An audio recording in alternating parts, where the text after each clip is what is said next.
Chapter 827. Oh. Renbochin felt like his head was going to explode. His memory stopped at the scene where Hongwu pinched his face and forced him to drink wine. He didn't know anything else after that. He couldn't say that he didn't know anything, but his memory seemed to be mixed with other things. It was as if he was sent back while he was in a daze. He couldn't remember who sent him back. He only remembered that it was a woman who had a fragrance on her body. That fragrance made him feel like he was on fire. What happened after that? Was it a dream? Renbochin opened his eyes and was surrounded by darkness. His head hurt like hell. He staggered to the table and saw a bowl of green vine soup on it. Gulp, gulp. In less than 10 minutes, Renbochin felt as though his brain matter had been glued back together using 502 glue. He heaved a long sigh and cursed, "Old B****." He inadvertently smelled the fragrance in the room again. It reawakened something in his memory. The re-visualization greatly improved his memory, thinking ability, and willpower, but the price was that he couldn't dream anymore. Therefore, the vague memory he had when he woke up was definitely not a dream. Renbochin sat on the bed and recalled carefully. There was indeed someone who sent him back. It was indeed a woman who had a faint fragrance on her body. Then, he hugged her. Kissed her. He even stretched his hands out from under the armor. The armor was quite elastic, probably because the iron plates were connected by animal tendons. Pfft. Renbochin's eyes widened and he almost vomited blood. Armor. Armor. Xianjia. The only woman in the palace who wore armor was Xianjia. What the F***ck? Renbochin was dumbfounded. Fake wine is harmful. I will sue you until you go bankrupt. If I can't win, you will be even more miserable. Do you believe that I will tear down your winery? What have I done? In an instant, Renbochin's heart rate soared to 220, and his blood pressure soared from 80 to 150 to 160 to 300. He couldn't stop even if he stepped on the brakes. With a face full of panic, he carefully recalled what had happened last night. It was still the same thing he had thought of just now. He had even grabbed 2 softballs, and the person in the dark actually did not resist. Furthermore, after he had grabbed those 2 balls, the fragrance on the body became even stronger, as if he had poured oil on the fire, and then, there seemed to be no then. It should be that step. This was probably the only heartwarming scene in this thriller. He fell into a deep sleep. That should be it. That must be it. Following which, Renbochin's face wrinkled up and became vexed. How could such a situation happen? He could only say that he had been holding it in for too long. This time, Hongwu, that old bastard, had forced him to drink too much. Furthermore, Xianjia's brain lacked some common sense. She didn't have much of an idea in this aspect. From the way she calmly came out of the shower, to the electric shock experiment, to the way she changed her clothes in front of him, this could be seen from the past. Then she probably wouldn't take what happened back then to heart, right? No one should have noticed this. Who sent the green vine soup? In the little bit of memory he had left, there didn't seem to be another person, Xianjia. Or was it sent later? Both were possible. In other words, the Empress probably wouldn't know about this. As long as no one else found out, otherwise, Renbochin thought about the Empress's reaction after finding out about this. There was a 99% chance that she would look at him coldly with eyes full of disappointment and hatred. Then, she would casually say, "Take him away and behead him. Both of his heads together. Then, imprison him under the palace to accompany his arrow." Ha ha ha, that won't happen. Renbochin laughed dryly. The Empress probably wouldn't know about this. Furthermore, was this considered a drunken gaffe? Those who don't know can't be blamed. Did he ever tell the Empress this sentence? At most, he would be considered a dead body, right? Renbochin struggled in his room for half the night. When the next morning came, he pretended to be calm and went to see the Empress to see her expression.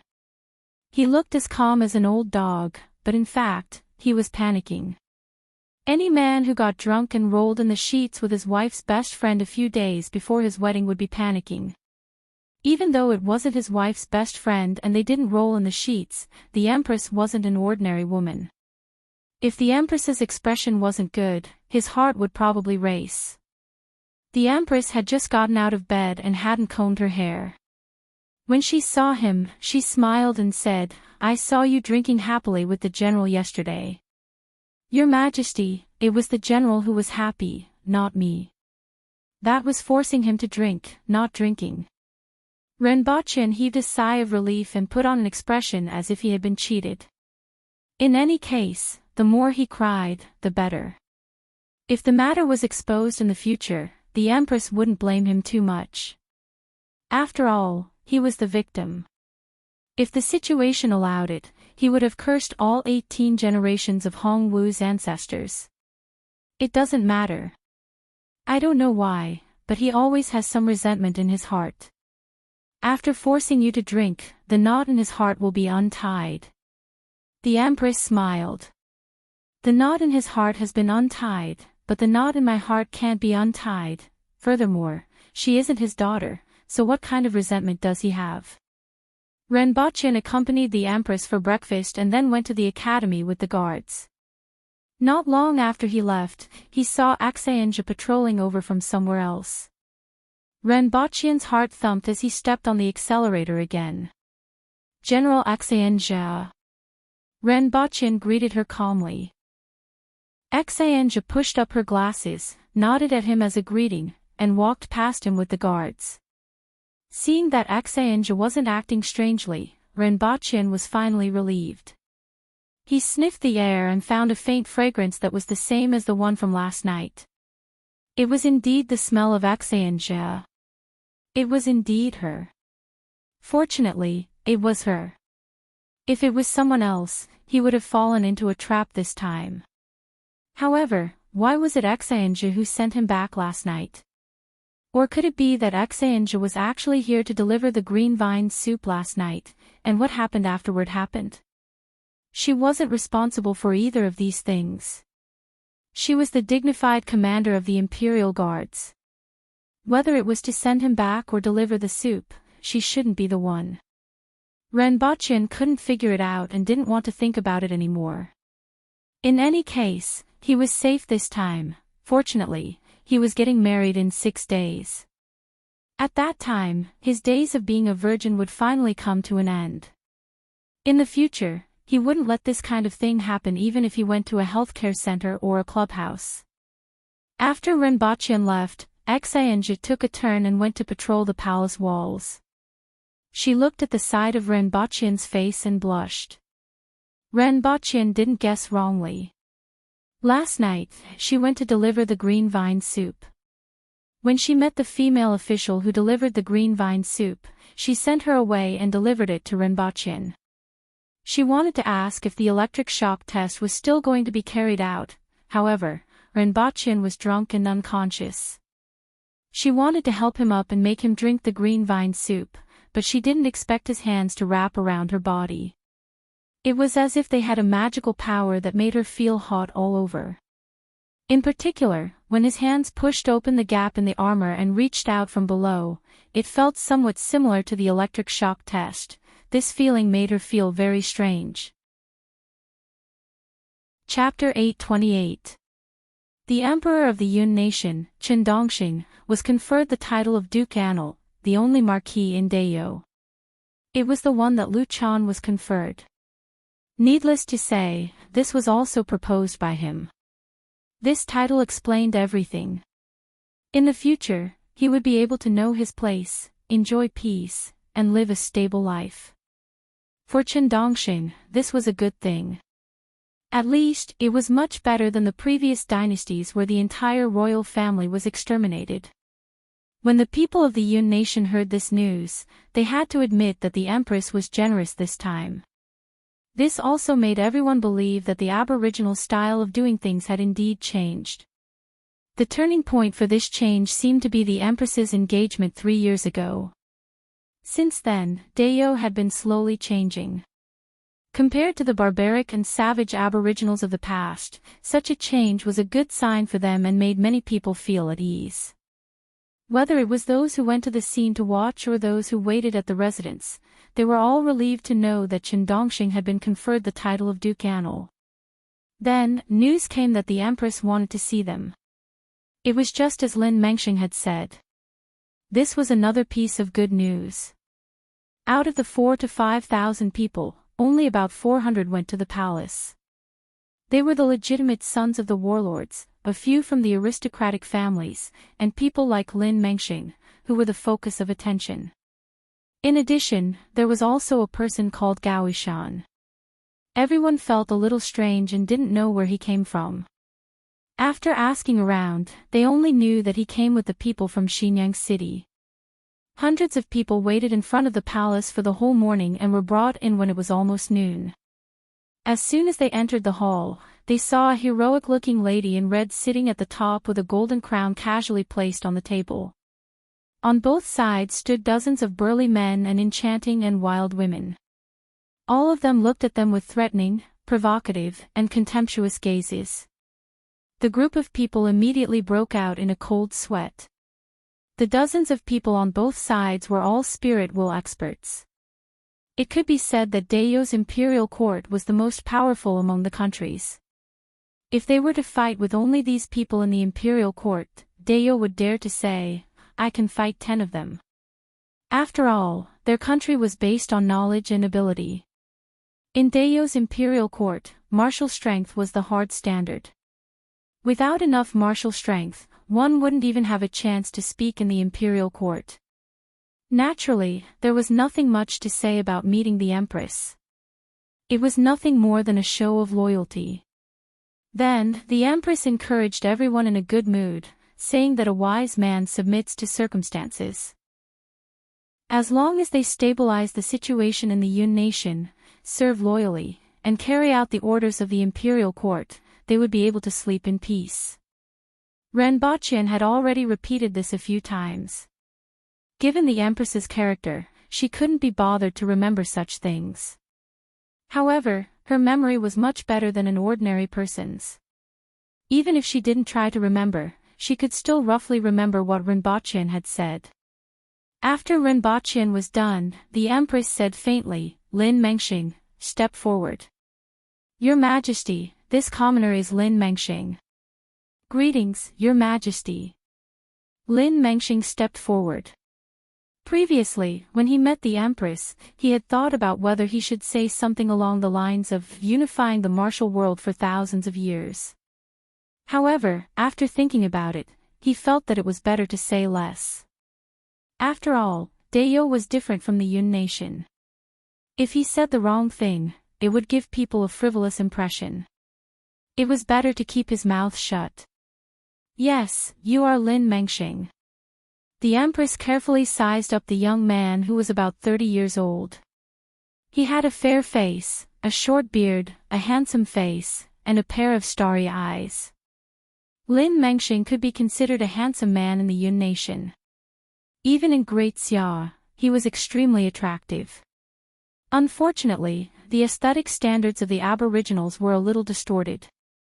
Many people curled their lips and commented, "He looks like a gigolo and is as thin as a chicken." You are a smart person. You have done a good job and made a great contribution. Although you think that the Aboriginals are barbarians, we also reward meritorious deeds. What reward do you want? If it's an official title, I can reward you with a rank 6 official rank. If it's gold and silver, I can reward you with 100,000 taels of silver. If it's anything else, I can reward you as long as I can afford it." The Empress said faintly. Now that the family was rich, the Empress was confident enough to reward him with 100,000 taels of silver. Moreover, Lin Mengxing's merit was convincing dozens of warlords to surrender. If he was in another nation, he would be rewarded handsomely and be given a noble title. However, when the Empress said this, the eyes of the people in the Yun nation turned red. After joining Dayo, the warlords of big cities were only rank 6 officials, and the warlords of small cities were only rank 7 officials. A rank 6 official was equivalent to a warlord of a big city. The Empress wouldn't let him take charge of a city, right? As for 100,000 taels of silver, it was a huge sum of money for the aboriginals, but it was nothing for the big aristocratic families, let alone the cities. I thank your majesty for your kindness. I am not keen on official positions and wealth.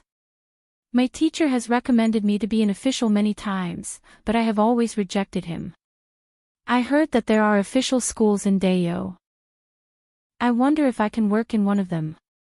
With my knowledge, I should be qualified to be a teacher in any of the official schools, Lin Mengxing said calmly, looking like a scholar. Oh. Are you referring to the Black Bamboo Academy? The Empress was slightly surprised and raised her voice a little. After I came to Lan City, I have heard of the Black Bamboo Academy many times and yearned for it. I wonder if I can exchange my reward for a teacher position in the Black Bamboo Academy. I dare not say that I am knowledgeable, but I have studied the books of sages for 20 years and am competent to teach some simple disciples. Furthermore, I have wanted to be a teacher since I was young. The Empress knocked on the golden table in front of her and carefully looked at Lin Mengxing, who was standing below, as if she wanted to see into his heart. Lin Mengxing looked indifferent, and his eyelids drooped slightly. After a while, the Empress smiled and said, "Since you have this intention, I will agree to it." "Thank you, Your Majesty." Lin Mengxing cupped his hands. Then, the Empress looked at another person. It was an old man in his 60s who looked like an immortal. "You are Gao Yishan. You said that there is a treasure that can stabilize fate and allow Dayo to prosper for tens of thousands of years." The Empress asked faintly. "Yes." Gao Yishan took a step forward. Afraid that the Empress wouldn't understand, he explained the so-called fate and said, "This is an ancient treasure. After my ancestor obtained it, he kept it a secret. I am willing to offer it to Your Majesty to bless Dayo. I only hope that Your Majesty can treat the people of the Yun nation well." Gao Yishan had already deliberated carefully before coming. The theory of fate had existed since ancient times. All emperors cared about suppressing the fate of a nation. Furthermore, he said that he hoped the Empress would treat the people of the Yun nation well and create an image of himself as a compassionate person.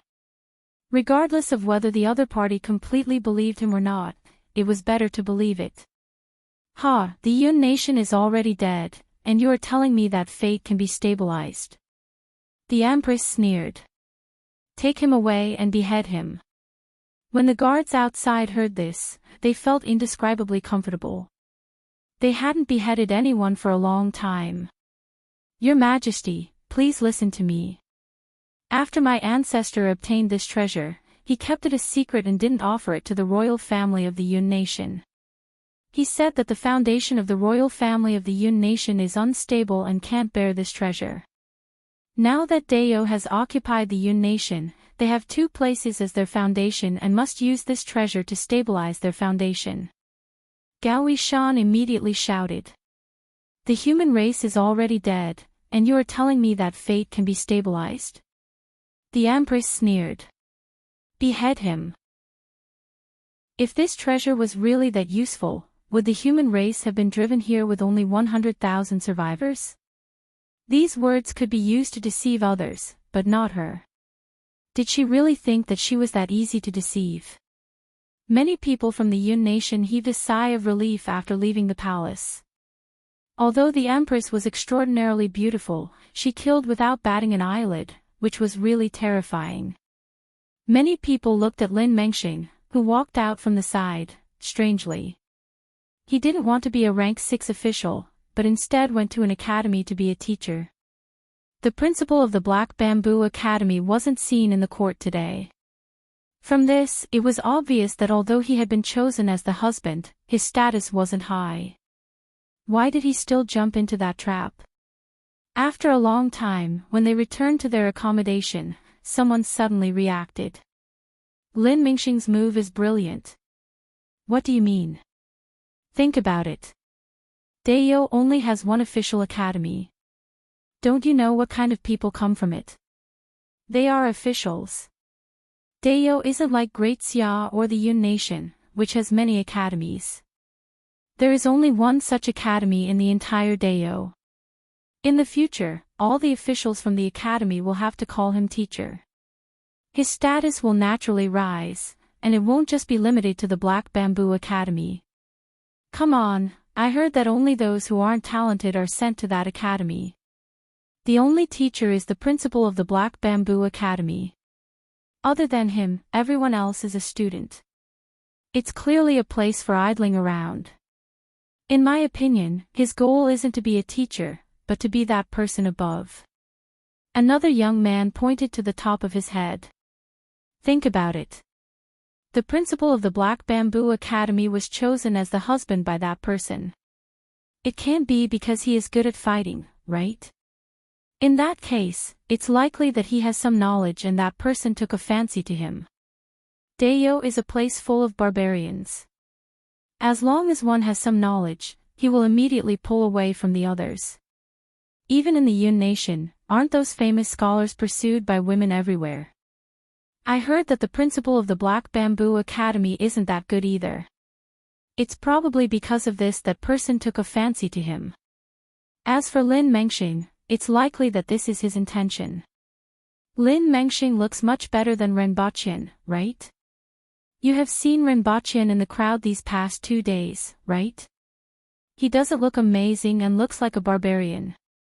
Lin Mengxing looks valiant, and his knowledge is incomparable. What does Ren Baqian have to do with him entering the Black Bamboo Academy? The young man had a lecherous smile on his face. His words were scorching, as if it was the truth. However, his voice was very soft. There are 6 days left until that person's wedding, someone reminded him. So what if it's a wedding? The emperor still has 3 palaces and 6 courtyards. Which one of them doesn't have many concubines? Even though that person is a woman, she might have a gigolo. Would Ren Baqian still dare to control her? Perhaps she could even replace him, and that person would rise to the top. With that person's looks, status, and strength, she wouldn't have lived in vain even if she were to become a gigolo. The more they thought about it, the more they felt that this possibility was very likely. Otherwise, why would Lin Mengxing want to become a teacher at that academy instead of a rank 6 official? If he wanted an official position, he would most likely be sent back to the Yun Nation. He would only have a chance if he stayed in Lon City. Chapter 829. Check all the equipment again. Ren Baqian was inspecting a factory on the west side of the city. On one side of the factory were several warehouses that were piled with large amounts of coal and charcoal. On the other side was a row of steel machinery. At this time, hundreds of workers were busy in the factory. Apart from that, most of the third-year students were also helping to inspect the site. As time passed, orders were passed down one by one. Light the fire. Pull the brake. When the final order was given, everyone looked nervous. This was the power plant of Lon City. After preparing for 2 whole months, today was finally the last moment. Without letting the crowd wait any longer, as soon as the switch was pulled, the street lights in the courtyard lit up almost at the same time. From near to far, from the power plant to Lon City, the light spread into the distance like a drop of dye in clear water. When the top of the city wall was lit up, the people in the power plant finally burst into cheers. Cheers filled with excitement. He had finally succeeded. Although it had been tested before, it had always been on a small scale outside the city. Today was the first time it was operating at full power and lighting up the entire Lon City. Looking at the brightly lit Lon City in the distance, everyone felt a sense of accomplishment and satisfaction. It was about 7:30 in the evening, and the sky wasn't completely dark yet. There were still many people hurrying along in Lawn City. After a busy day, the commoners had just finished their dinner and were preparing to eat, sleep, and play with their children. Suddenly, the entire city lit up. Beihong District, Julian District, Shuaboping District, Eagle Beak Cliff District, Gujiazhai District, Wadayagu District, Whitestone District, Shihu District, Yuala District, one after another dark areas were lit up. Many people did not know what was happening. They walked out of their houses and found that the top of the poles that had been erected in the past 2 months were all lit up. Each of the glass orbs was shining brightly. When Tong Jingye heard the servants shout, he walked out of the courtyard and saw that the top of the electric pole in front of his house was sprinkling light in all directions. His face immediately lit up. They had finally succeeded. "Extinguish the lanterns in front of the door," Tong Jingye shouted. Yes. As the lanterns in front of the mansion were blown out, the 2 street lamps that were 40 steps apart were enough to illuminate a large area in front of the mansion and the front yard of the mansion. All right. Good. Good. Tong Jingye stroked his beard and laughed heartily. This is the one that Lan, and the others made. A middle-aged couple walked out, a look of surprise on their faces. That's right.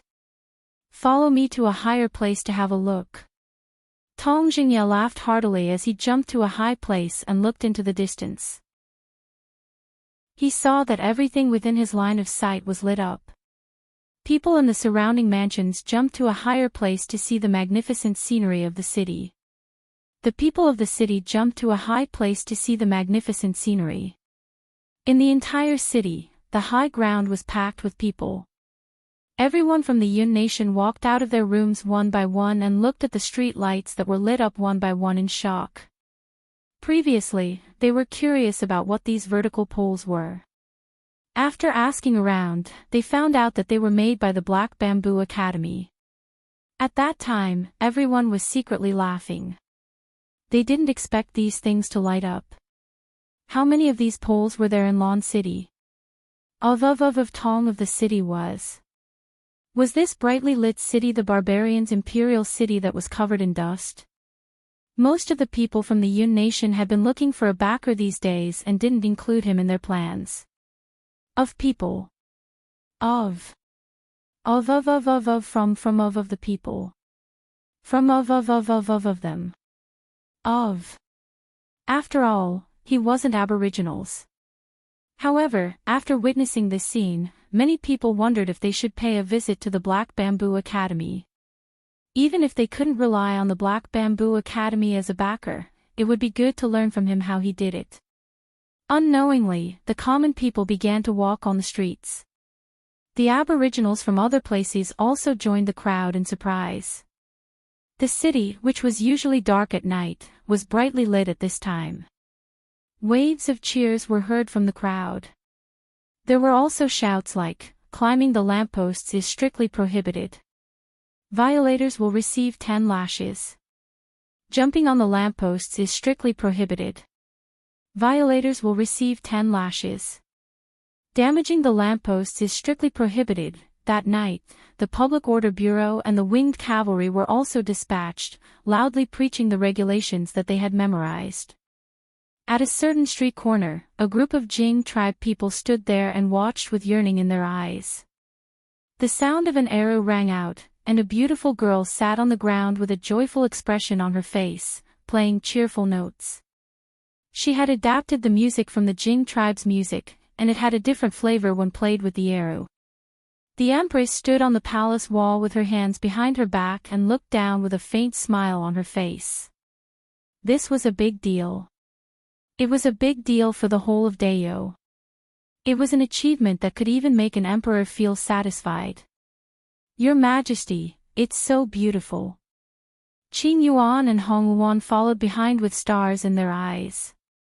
Xan just stood in the dark and looked at the lights in the distance. She thought, "I heard them say that this is electricity. After receiving electricity, it can emit light. Is this also why Principal Ren's body emits light? No wonder when he touched me, I felt like I was being electrocuted. Renbochin didn't know that he was being treated as a human generator. Seeing that the street lights in the city were successfully powered for the first time, Renbochin was full of excitement. Although he was used to it on Earth, he had to do it himself in this world. It wasn't easy. He then hurried back to the palace and didn't know if the Empress had eaten. On the way back, he admired the scenery of Lawn City and finally squeezed through the crowd to return to the palace. When he arrived at the Empress's quarters, he saw a hot pot, a table full of meat, and wine bottles. "Your Majesty, it's a success. The sky is full of stars. Did you see it?" Renbochin laughed. "I saw it just now." The Empress smiled. "Your Majesty, can you give me a reward?" Renbochin leaned over and chuckled.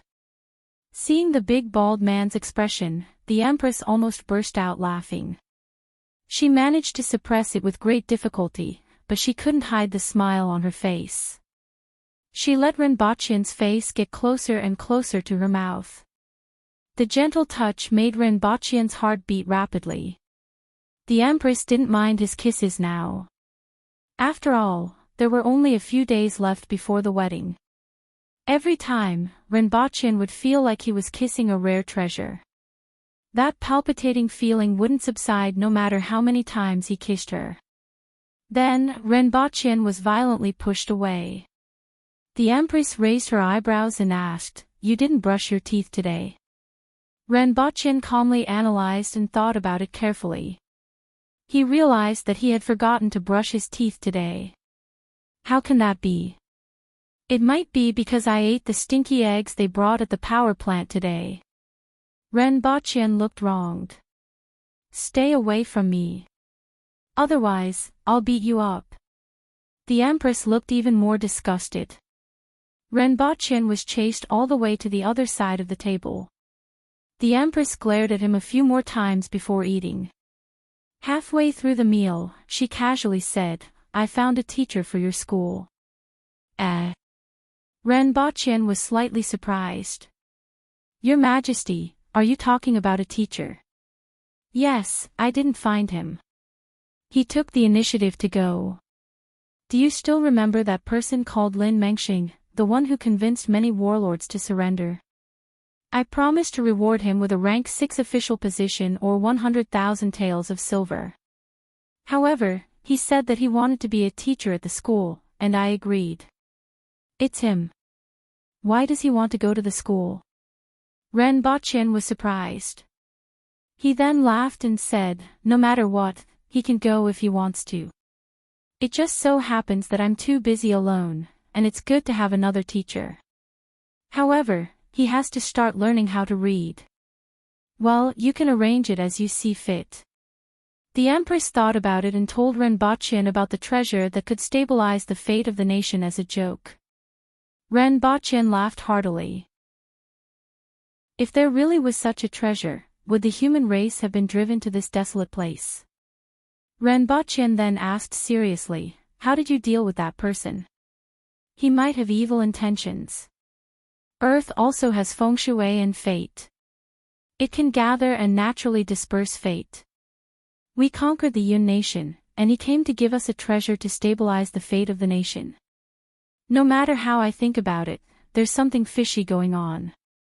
Behead him," the Empress said faintly. Renbochin was silent for a while and smiled. "This is indeed your Majesty's style." He then mimicked the Empress's tone and said, "Take him away and behead him." Pow!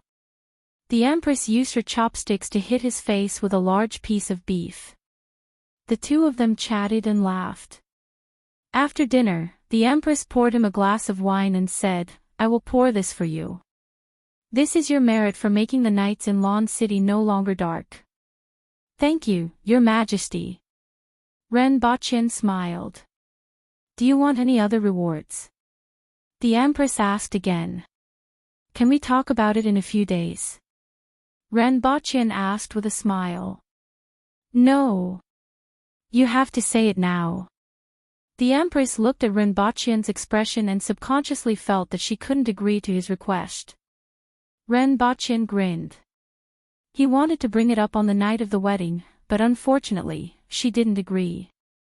When we return to Earth, we still have to hold a wedding. The customs on Earth are different from those in Deo, and there are some things that your Majesty must endure. Renbachian said after thinking for a while. His hometown wasn't bad and didn't have the bad habit of disrupting weddings. However, the weddings on Earth were still different from those in this world. He didn't want the Empress to suddenly flip out because of something. Even the simplest tea ceremony would be a problem. Chapter 830. Renbachian felt that he should at least receive an award for being at work 5 days before his wedding. If he had been this diligent when he was working on Earth, he would have been promoted and married a rich and beautiful woman. Of course, he was also getting a promotion and a rich and beautiful woman now, but there was no comparison. He reckoned that there was no one else in the world who was more qualified to be addressed this way than the Empress. On the one hand, it was for the sake of the students. After all, they missed a lot of classes, and he wouldn't rest as long as he could attend classes. This wasn't an individual's case. Rather, it was a common trait among the Aboriginals. They weren't like the majority of ordinary people, who had been obliterated by life. Due to their strength, the Aboriginals had a relatively rich psychology of exploring everything. Furthermore, they had an extremely strong motivation to act. As a result, the Aboriginals were obsessed with courting death. For example, the electric poles. Even though the Public Order Bureau and winged cavalry warriors were arranged to read out all kinds of prohibitions under every electric pole in the city last night, they still couldn't be considered courting death. Last night, the Public Order Bureau whipped people from dark until this morning. It was said that 90% of the criminals wanted to climb up the electric poles to see what was on them and why they were glowing. The other 10% wanted to push down the electric poles to see if they would still light up.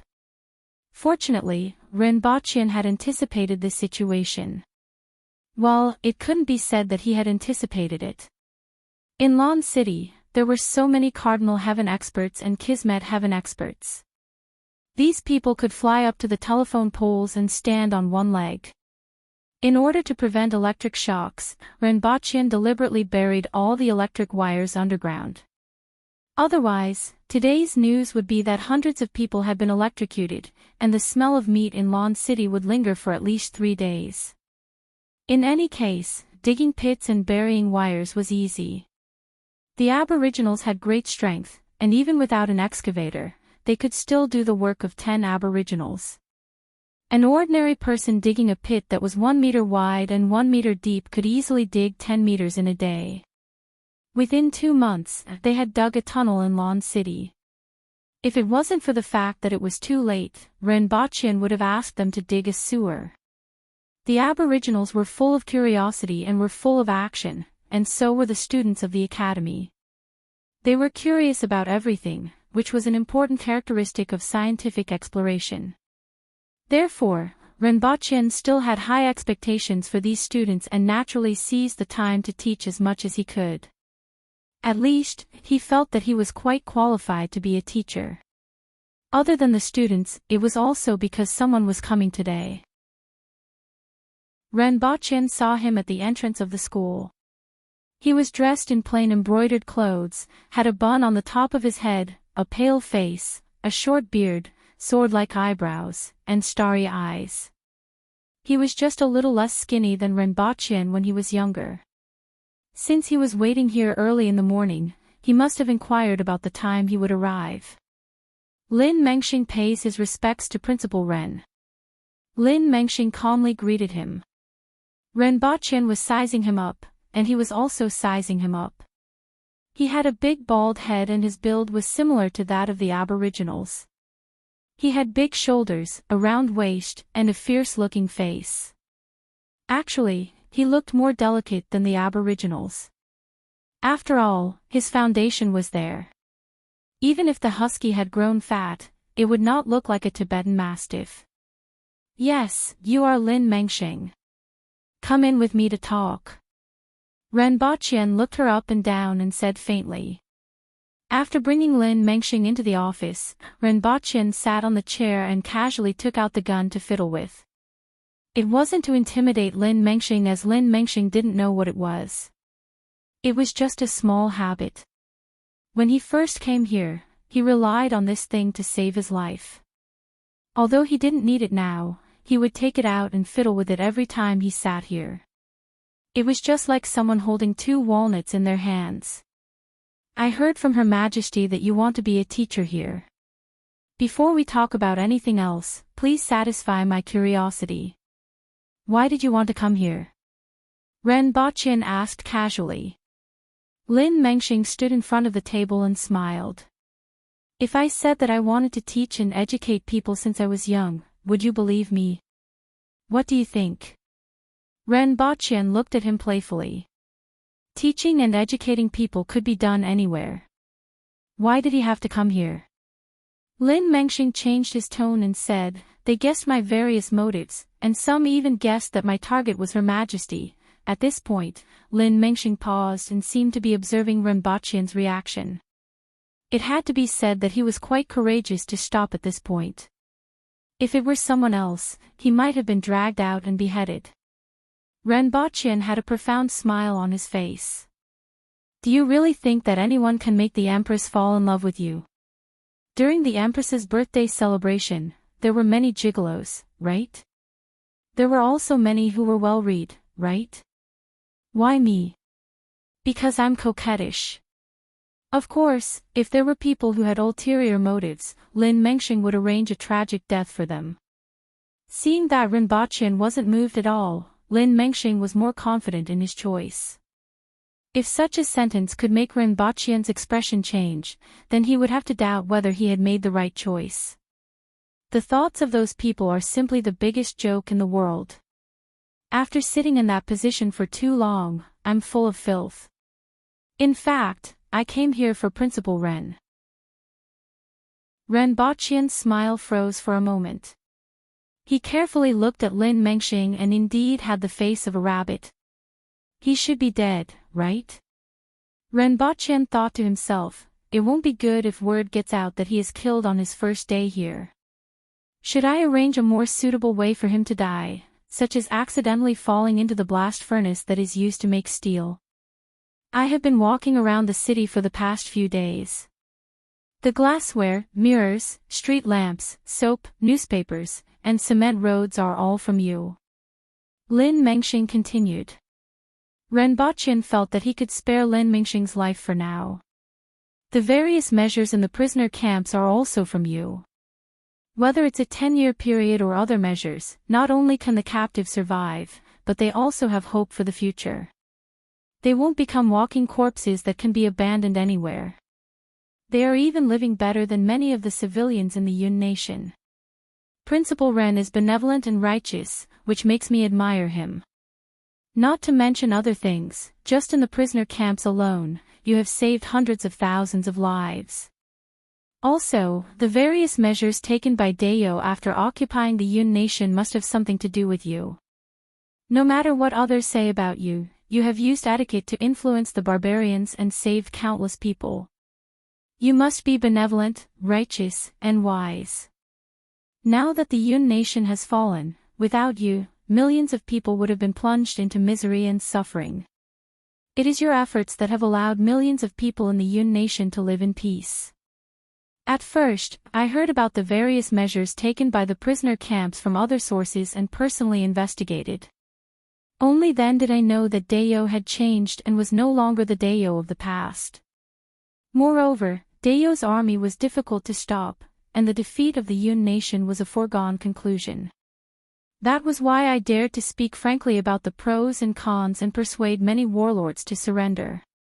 Principal Ren made all kinds of strange things for the benefit of the people and established a newspaper to spread the voice of the people. You have saved countless lives, followed the path of a saint, and reformed the barbarians. Unfortunately, I'm alone. Although I'm not talented, I'm willing to do my part. Ren Boqian pondered for a long time. Was this kid speaking the truth? Was he about to become a benevolent, righteous, wise, and brave saint? Was he blind? Regardless of whether what he said was true or not, he would keep him around first. At the very least, his ability to brag and flatter wasn't something that ordinary people could compare to. It wouldn't be too late to deal with it if he really found any problems. Ren Baqian's mouth twitched. All right, I've heard what you said and will take it as the truth. Get ready to take up the job. However, if you want to be a teacher, you have to start by learning how to read. I'm telling the truth, Lin Mengxing immediately replied. He then asked with some doubt, learn how to read. Wait here. I'll find 2 textbooks for you later. Ren Baqian left Lin Mengxing in the house and came out for some fresh air. It was a little stressful to face him. A ghost-like figure appeared behind Ren Baqian and said, I almost believed what he said. Who are you looking down on? Ren Baqian rolled his eyes. The dignified world's most powerful expert can become a ball-kicking maniac. Why can't I care about the world? Hee hee. Li Fu chuckled and disappeared once again. Chapter 831. Take this and learn how to read. Ren Baqian threw a copy of the 3-character classic to Lin Mengxing. Lin Mengxing flipped through a few pages and finally knew why Ren Baqian wanted him to learn how to read. There were actually 2 types of words on the book. One was a common language that was used in Great Xia, the Yun nation, and the Qin nation. The other type had never been seen before. These words are. Lin Mengxing was puzzled, but he didn't ask and continued to flip through the book. There were more than 1,000 words in total. Logically speaking, he should be able to finish flipping through them very quickly, but he read very slowly. The more he read, the more puzzled he became. As I thought, Principal Ren is using benevolence, righteousness, propriety, wisdom, and filial piety to influence the barbarians. This is indeed the way of a sage. After reading some of the content, Lin Mengxing exclaimed in admiration and then asked, however, why can't I find the source of some of the content in this book? Lin Mengxing highly appreciated the contents of the 3-character classic. This book was even more brilliant than Great Xia's primary reading material. The excellent morality, social views, and values were directly revealed in the words. The only thing that he didn't understand was where the allusions came from. Do you think that the world consists of Great Xia, the Yun nation, the Qin nation, and Dayo? It's just a remote place. Ren Baqian chuckled. Since he had entered the academy, he would definitely see those teaching materials and robots. Since he couldn't hide it anyway, he might as well brag. It wasn't easy to brag at first, but now that he knew that the humans were driven from the other side of the mountains and the sea, he had a plan.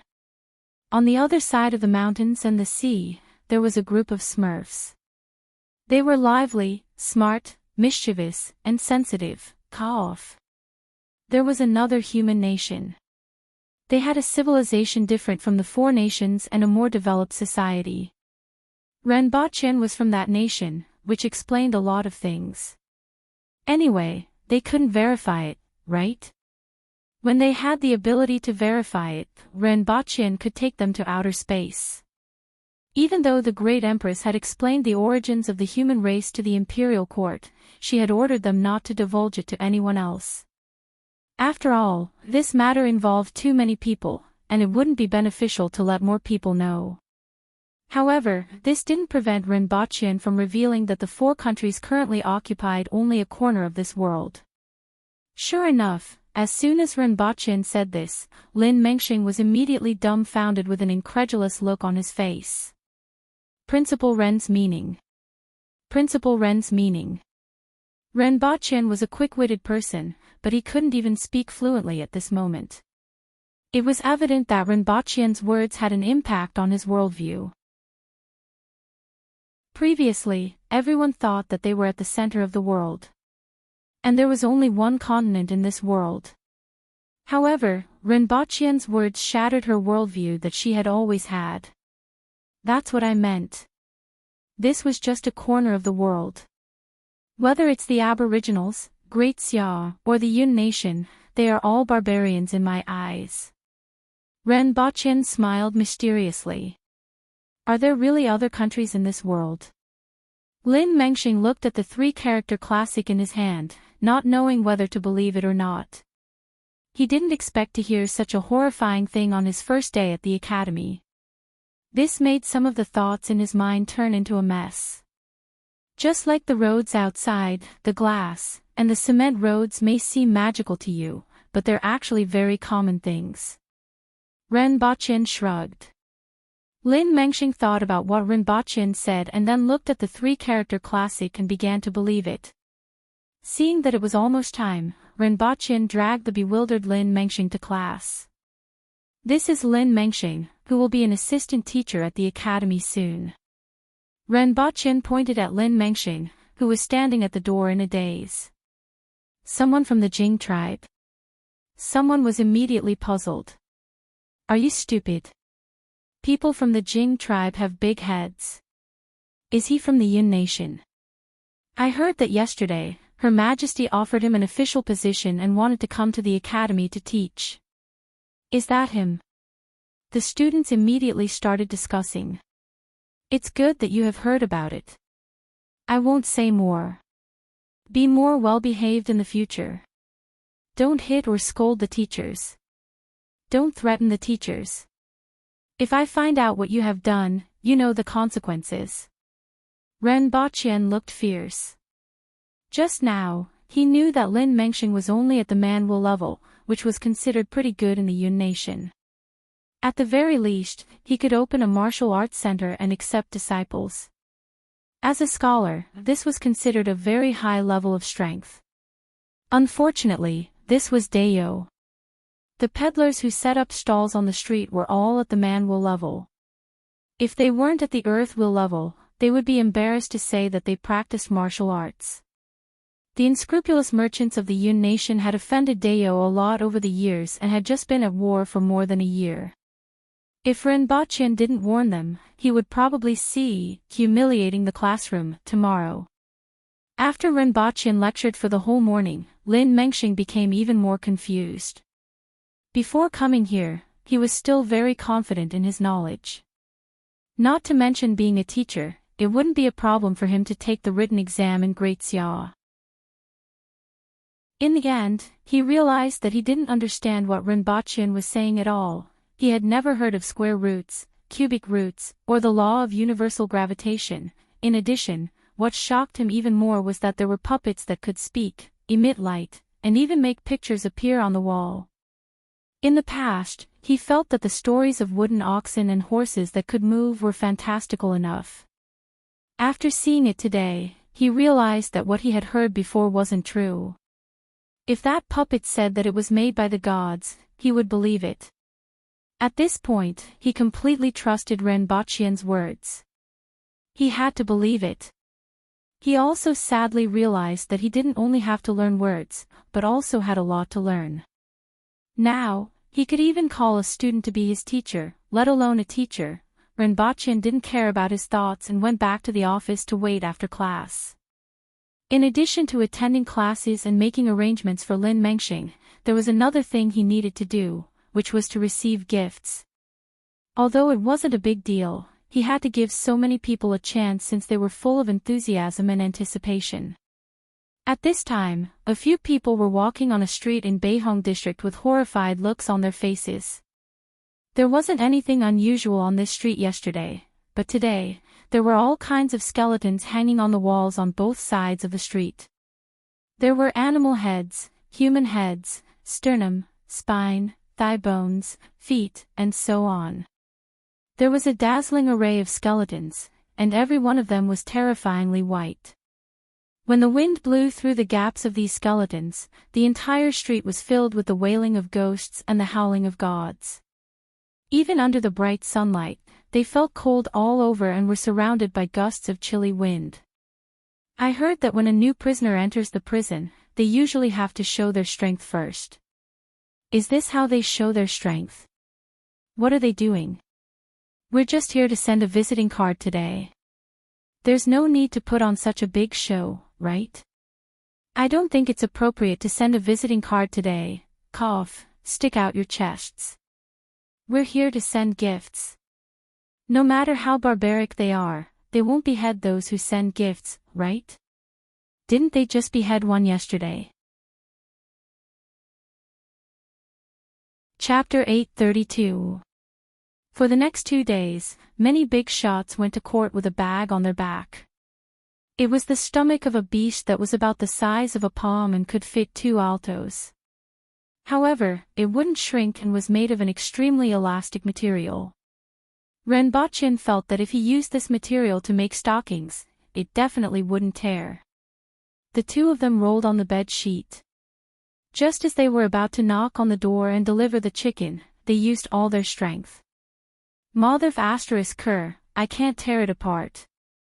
The next day, the man went out with a pale face and weak steps. Those who didn't know better would think that he had kidney problems. God knew that he spent the whole night tearing stockings. In the end, he didn't even know why he did it. What girlfriend? What love?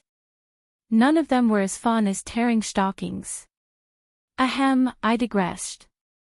For the next 2 days, many of the big shots went to court with a bag on their back. When they poured out the contents of the bag, they found that it was full of precious jewels. They piled up in the hall, and the hall was shining with golden light. Tu Wan, the Minister of Revenue, was a dignified and enchanting mature woman. She smiled so widely that her 16 teeth were revealed. All of these things went into the national treasury.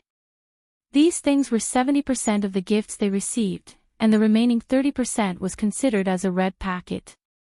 Even those from the Yun nation who gave gifts didn't expect these big shots to hand over all of them. Their moral awareness was frighteningly high. In fact, if Renbochin hadn't specifically told the Empress about this matter, and she had opened her mouth to change the nature of accepting bribes into charitable donations to the national treasury, those people wouldn't even have had the chance to give gifts. It wasn't that these people in court had a high moral awareness, but that the Aboriginals simply didn't have the habit of giving gifts. There was only one rule in the minds of the Aboriginals: whoever had the biggest fist was the boss. Moreover, these big shots all had houses and land. Back then, they had robbed the entire Han nation and the Yun nation. Although they weren't filthy rich, their family assets weren't meager. As a result, they didn't have much need for property. More importantly, Dayo was extremely poor and lacking in supplies. They had nowhere to spend their money. From top to bottom, they hadn't experienced the baptism of money at all. Moreover, these people from the Yun nation were like rats. Who could hide the fact that thousands of them were trying to curry favor and give gifts in the city?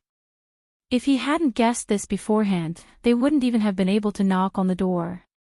The current situation was a happy one. There was an additional income for the national treasury, and all the big shots took the red packets with a peace of mind. The people of the Yun nation were also relieved. If they couldn't deliver these things, they would probably be worried when they returned. The only one who wasn't in a good mood was Renbochin, the instigator of this incident. Mother **Cur, are those people blind or stupid? He was a grand prince, but the people who came to him to give gifts were just a few cats and kittens. When he asked, he found out that the same person had given him less than a third of what he had given Tongjinye. Renbochin simply didn't expect that when that group of people saw that he wasn't in court that day and that he wasn't an Aboriginal, they would immediately conclude that he wasn't in the center of the court. The Jing tribe is more likable, Renbochin said leisurely. The Jing tribe's troops gave the Empress a big gift, and the various sects also gave Renbochin's gifts. Their combined gifts were much more than those given to the Empress. How considerate! Renbochin's kindness to them wasn't in vain. Lin Mengxing, who was studying the 1,000-character classic and simplified Chinese characters opposite Renbochin, looked up with doubt in his eyes. He didn't know why Renbochin suddenly said this. Then, he thought of something and looked pensive. School holidays will start tomorrow for 16 days. You don't have to come to school during this time, Rinpoche said casually and went to the classroom to assign homework to the students. He was going to get married soon, yet he didn't forget about his student studies. Was he touched? Principal, isn't it hurtful to talk about homework on such a joyous day? Du Laolu smiled mischievously as the group of students laughed. Tong Lan sneered. Based on my understanding of Yagüe, things aren't that simple. Rinpoche laughed and said, therefore, in order to celebrate such a joyous day, your homework will be doubled. Also, there will be an extra set of exercises. Are you happy? Is it exciting? Everyone's faces turned ashen as they turned to glare at Du Laolu. Couldn't you accumulate some good karma when you were going to get married soon? After Rinpoche happily assigned homework to the students and left, a scuffle broke out in the classroom. It was a group fight as the other students beat up Du Laolu. If he wanted to fight all the other students, it would be fine. When Rinpoche was about to leave the school, Li Fu appeared like a ghost and shouted, "Kid! Uncle Li! Has anyone ever told you that you are quite scary?" Rinpoche turned his head and saw an old face full of wrinkles.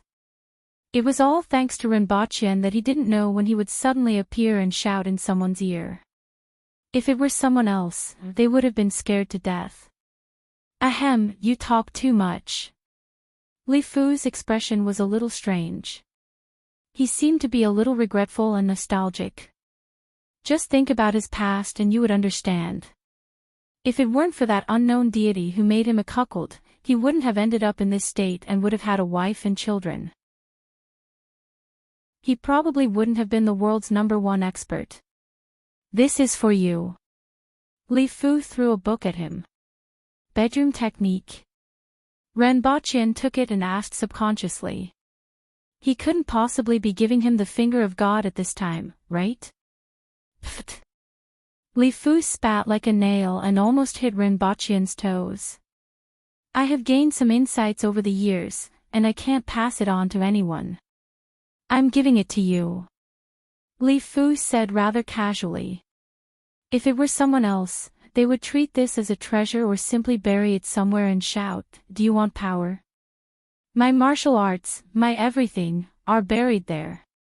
One Piece. Although Li Fu was the world's #1 expert, he had never taken his martial arts seriously. He finally saw some hope in Rinpoche. Now that it was Rinpoche's wedding, he didn't have anything good to give him. As such, he might as well give this book that might be buried with him as a gift. Rinpoche quickly put the book in his pocket after hearing this. Although Li Fu wasn't the world's #1 expert, his martial arts were solid. Rinpoche had always suspected that even if he hadn't reached the level of the spirit will level, he was close to it. This book of insights could be used as a family heirloom. After receiving Li Fu's generous gift, Rinpoche was in a good mood. He smiled at Li Fu and said, "Thank you very much. I heard that you partnered with someone to sell iron crotches. How's business now?" Cough. It wasn't a big deal to travel everywhere in the past. Now that there are no wild goats or cows around, I have to spend money to eat and make a living. People here really don't know how to respect their seniors. In the past, wherever I went, people would send me good food, drinks, and travel expenses. But here, people challenge me every day, and I don't even get paid for my hard work. Li Fu's face turned red as he complained. Rinpoche felt that the world's #1 expert was doing badly in Lon City. However, who came up with these iron crotches? Presumably, it wasn't Li Fu. Well, these iron crotches were sold at Ning Caichen's tavern in front of Jing Street. That guy probably came up with this idea after seeing people coming to his door every day to get kicked. Then, the two of them colluded, and these iron crotches were quite popular. Although they were called iron crotches, they were actually iron sheets wrapped around ironwood. In fact, it didn't matter if these things were under Li Fu's feet because they would break with one kick. However, Li Fu was also very precise with his kicks. Every time he kicked, the other party's injury would be reduced by half. As a result, these iron crotches were naturally popular. It's good to have a wedding night, but don't indulge in women every day. Li Fu said casually. I'm leaving. He immediately disappeared, and Renbochin couldn't even catch him with his eyes. Uncle Li, the doorman, came like a ghost and left without a trace. Chapter 833. Your Majesty, this is the route to the wedding. There are people intercepting you at these 3 locations, and you have to defeat them. Of course, this is just for show. Shi Qing showed the Empress a piece of paper with both hands. There was a big house drawn on it, followed by all kinds of crooked lines and unknown squares. Renbochin looked at it for a long time and asked, what exactly is this drawing? Those who don't know might think it's a talisman. Where is the final destination? This is the palace, this is my residence, this is Jingyang Street, this is Minister Tu's residence, this is Minister Qin's. This is Minister Tong's. That's the destination. Renbochin grinned. He didn't know who drew such a good drawing. It would be a miracle if they could understand it. Sir Tong's residence is the final destination? Renbochin raised his voice slightly. The wedding arrangements were arranged by the various ministers. Now that it was the final stage, Renbochin came to see how the arrangements were made so that he could have a clear idea. After all, it was a big wedding, and he had to put in some effort. However, couldn't they just say that it was the Tong residence instead of such a drawing? If one didn't look at the drawing, it would be quite formal. One look at the drawing and it would be over. This was abstraction.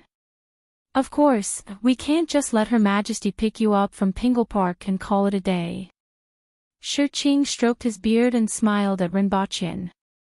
After that, Shi Qing explained to the Empress what to do on that day. At the end, Renbochin pondered and asked, what should I do? Shi Qing sized Renbochin up and said, just wait there for Her Majesty to pick you up. Renbochin snorted. This wedding had nothing to do with him. If Sir Ren wants, you can make yourself prettier. Usually, Aboriginal women look like this on their wedding day. Shi Qing smiled like a chrysanthemum. After Renbochin stared at him for a long time, the Empress suddenly burst out laughing. Her smile was really like a flower, completely different from Shi Qing's. The Empress rested her chin on her hand and looked at Renbochin, who was glaring at her. Renbochin suddenly thought of something. With an embarrassed look on his face, he asked, I will be wearing men's clothes, right? Don't let me wear a bride's clothes. I still have some face. Of course, if there is a need, I don't have to. Shi Qing looked at him with a strange expression for a long time. He wondered how this guy could think of such a thing. With your figure and appearance, would you still look good in women's clothing? Of course it's men's clothes. Phew. Renbochin heaved a sigh of relief. As long as she was dressed as a man, nothing else mattered. Shi Qing continued to report to the Empress, including how to set up the stage before setting off, and how to return home. After all, it was the Empress's wedding, and it couldn't be done carelessly. The Aboriginal wedding was originally a very simple procedure. They would just fight their way to the door, snatch the bride, and then leave. Now, they had created a lot of trouble. When talking about the interceptors that day, Renbochin heard the name Hongwu. With Hongwu's status, he should be considered one of the Empress's people.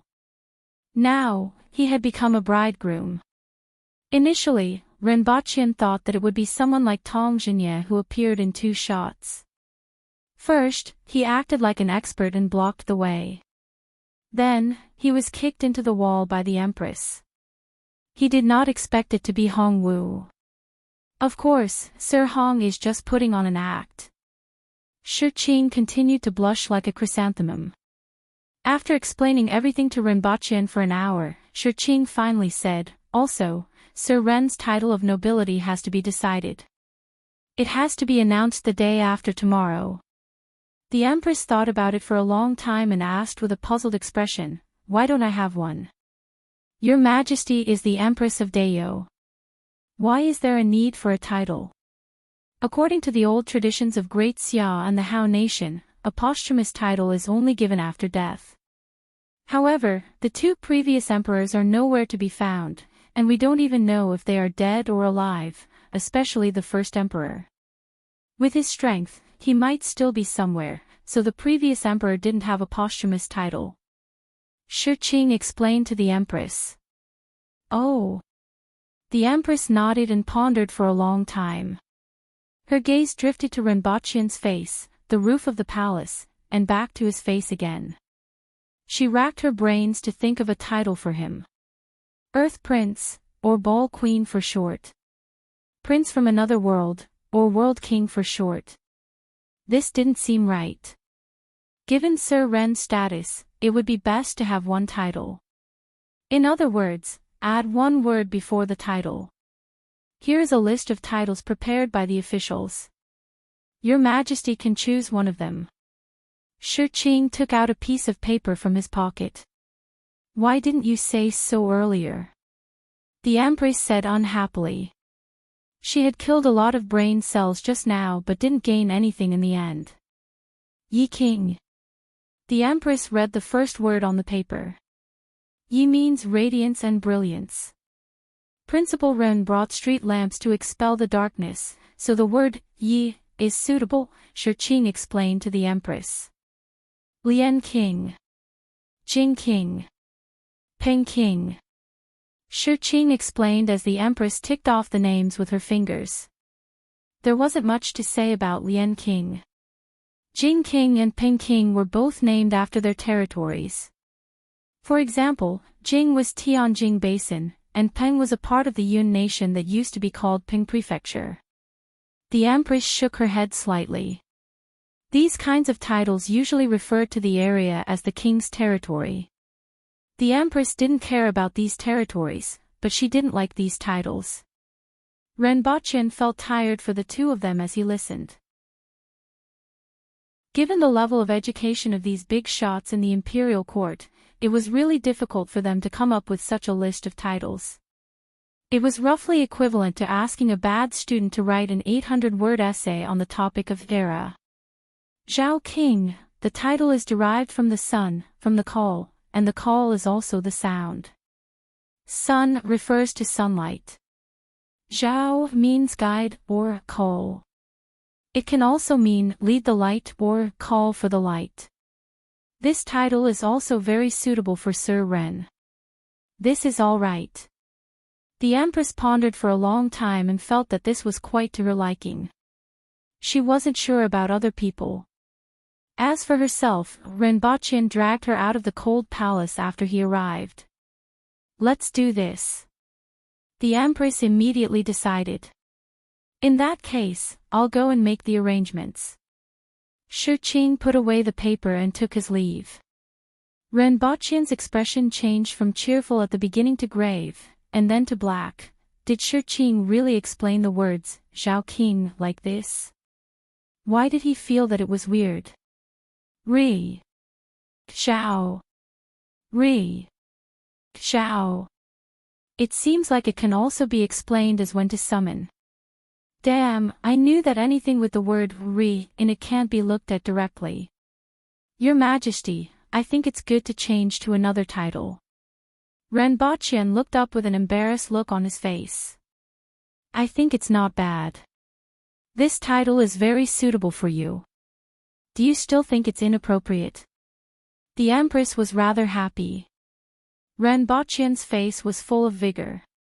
In the end, he didn't tell the Empress about his intention to expose himself. The Aboriginals were a very simple race. At least, the word Ri represented the sun. At least, those words and phrases didn't have any additional meaning in the eyes of the Aboriginals. Chapter 834. The first day of the new year was also the day before the wedding of Rinpoche and the Empress. Today, the walls of the palace were decorated with Aboriginal-style ornaments, just like the outer walls of the official residences. Tingyu's head had been hanging on the palace wall for more than a year. His head had been buried under the palace for so long, but it hadn't been eaten by insects or rats. It hadn't become a skeleton either, but most of the water had been removed, and his face could still be vaguely seen. This gave Rinpoche a clearer understanding of the body of a spirit will expert. Of course, Tingyu was once the fourth most powerful expert in the world and was proficient in spear techniques. His body was far stronger than an ordinary spirit will expert's. Next to Tingyu was a row of skeletons. They were the spirit will experts of Tianjing Basin, the two spirit will experts who had tried to assassinate Rinpoche, and some other experts who had been killed by the Empress. However, there was something different in the middle that immediately changed the style of the painting. An arrow that had been bitten by insects and rats. The bow was blown by the wind and knocked against the body of the instrument, making a sound like a wooden fish being struck. It was completely different from the surrounding objects that gave off a chilly breeze when the wind blew. It felt much warmer. Rinpoche didn't know who was so stupid as to dig up this thing and hang it on the palace wall. However, Rinpoche felt that this Aboriginal style that was full of horror was even more thoughtless. What Chinese style, French style, British style, Mediterranean style? I only admire the Aboriginal style. Your Majesty's wedding is tomorrow. What's the point of hanging a row of skeletons on the palace wall? Ha! Rinpoche turned his head to look at those hanging on the wall and felt helpless. He and the Empress each put on a Calabash Brothers mask and slipped out of the palace. On the first day of the new year, there should have been fewer people in Lawn City. However, because the Empress's wedding was tomorrow, the number of people in the city increased. In addition, after the Yun nation was defeated, the goods in Lawn City were much richer. At this time, the streets were full of burly men and enchanting women. Among them, the most eye-catching were the two Calabash Brothers masks that Rinpoche and the Empress wore. These masks were even more eye-catching than their actual faces. Most of the shops on both sides of Jingyang Street were now open. Two of the Yun nation's families gave the Empress gifts and took back their original shops. The next day, they were arrested, and a large sum of money was spent to get them out. Now, they were finally well-behaved. Speaking of which, the people of the Yun nation might not know which was more important, their heads or their money. The Yun nation was already gone, yet they still dared to sell it at 10 times the previous price. Rinpoche was willing to bet that these two families wouldn't survive for more than half a year. There were only a few shops that had been taken back. Other than that, there were still many shops that were closed. The entrance became a good place for the mountain people to set up their stalls. 7-leaf grass, a 10-year-old 7-leaf grass. It has an excellent effect on muscle growth and hemostasis. It's a must-have medicine for hunting in the mountains and fighting on the streets. This advertisement was filled with the valiant aura of the Aboriginals. Black Mountain Red Flower. Since the opponent is using 7-leaf grass, you should use red flower. I guarantee that you will recover faster than him. Well, in less than a minute, the two shops started fighting. While fighting, they took medicine to replenish their health. After fighting for a full 5 minutes, no one was injured, but the two shops had sold more than half of their medicinal herbs. Scorpion tubes, 30 copper coins for one. High-quality poisonous scorpions. Once stung, you will lie down for 7 days. Inhaling a mouthful of it will make you faint for half a day. Yes, this was selling drugs on the streets. Speaking of which, this advertising slogan was really creative. However, there were quite a number of people around the stall. Clear Spring Mountain's red scorpion leg is even sharper than iron. The price of 7 of them is equivalent to an iron knife of the same size. Renbochin glanced at the stall and saw that it was selling scorpion claws. The big ones were the size of a short knife while the small ones were the size of a dagger. If they were really similar to iron, they would be good items for the commoners. The city is much livelier than usual today, the Empress said excitedly as she looked at the bustling scene of people coming and going on both sides. It will be this lively every day in the future. Your Majesty, please don't find it annoying. Renbochin laughed. Now that they had the supplies from the Yun nation, Lon City was the first to prosper. As a capital, the population of less than 100,000, including the farms outside the city, was really too small. Why would I find it annoying? It would be great if that's the case, the Empress said. Although she was wearing a mask, Renbochin could guess that she must be smiling under it at the moment. The two of them walked to the shops of the royal family and saw that there were many attendants of the Yun nation standing outside. The shops were filled to the brim. Whether it was glass products, mirrors, or spices, they were all very attractive to the rich and overbearing local tycoons of the Yun nation. Of course, the price was 10 times that of the aboriginals. The two of them stood outside and looked for a while before walking directly to the other districts. Renbochin sighed as he walked and said, "These people from the Yun nation are really rich. After giving so many gifts, they actually still have money to buy things." The first thought that came to the Empress's mind was to rob them again. Then, she realized that the Yun nation was already her territory. This made her feel a little regretful. In the future, the money to build a new city will depend on them. Renbochin laughed. There were many local tycoons in Great Xia, but Great Xia was in flames now. They would wait for them to settle down before robbing them. Of course, they would use all kinds of unique products. Robbing with these things wasn't much slower than robbing with a knife. The two of them walked around the city for a long time and somehow found themselves on a very familiar street. Compared to other places in the city, this small building was much more exquisite. There weren't all kinds of fruit trees in the courtyard, but waterside pavilions. Although it was afternoon, a group of good-looking girls were leaning against the window and laughing. Then, they heard Tong Jingye's loud laughter and said, "Come, let me feel whether this body is plump or not, this old man." Renbochin cursed in his heart. He turned to the Empress and whispered in her ear, "Your Majesty, it's Sir Tong." "Yes. I'm not deaf," the Empress responded faintly. Seeing that the Empress didn't react at all, Renbochin picked up a stone and threw it at the window from which the laughter came. Then, a woman screamed. Which B** starred through the stone. "Do you want to die?" Tong Jingye's furious voice came from the window, and a figure jumped out. Other than that old thing, Qin Chuan, there was no one else who dared to throw a stone into his room. Old B** starred, "Today, I'm going to." Before Tong Jingye could land and finish cursing, he suddenly found a figure in front of him. A familiar red dress. A familiar movement. It was still the same familiar formula and the same familiar smell, "Your Majesty." Tong Jingye was stunned and blurted out. Bang!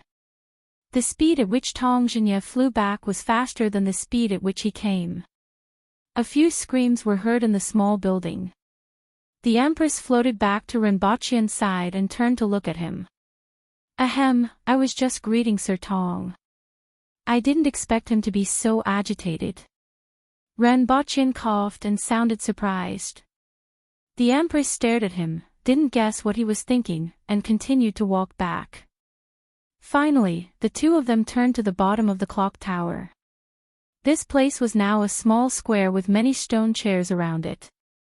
Unfortunately, they were all occupied, which made them feel a little regretful. They originally wanted to sit here for a while. Seeing that the street lights were starting to light up, the two of them walked back to the palace. "Hey, Your Majesty, the wedding is tomorrow," Ren Baqin suddenly said. Even though the wedding was tomorrow, he didn't feel very excited while strolling around the city with the Empress. Instead, he felt a little calm. It was as if he had everything in the world as long as this person was by his side. All other feelings were gone. "Yeah," the Empress responded softly. "Are you nervous?" Ren Baqin smiled and bumped his shoulder against hers. "Yeah." The Empress's voice was very soft. "This isn't like you, Your Majesty." Ren Baqin chuckled. "Why aren't you calling me by my name? It seems to have been a long time." The Empress asked another question. This question had been on her mind for a long time, but she had never mentioned it. Ren Baqin thought for a while and calmly said, "This has always made me remember that I have Your Majesty, the only woman in this world. No one can replace her and compare to her." "Is that so?" the Empress asked softly.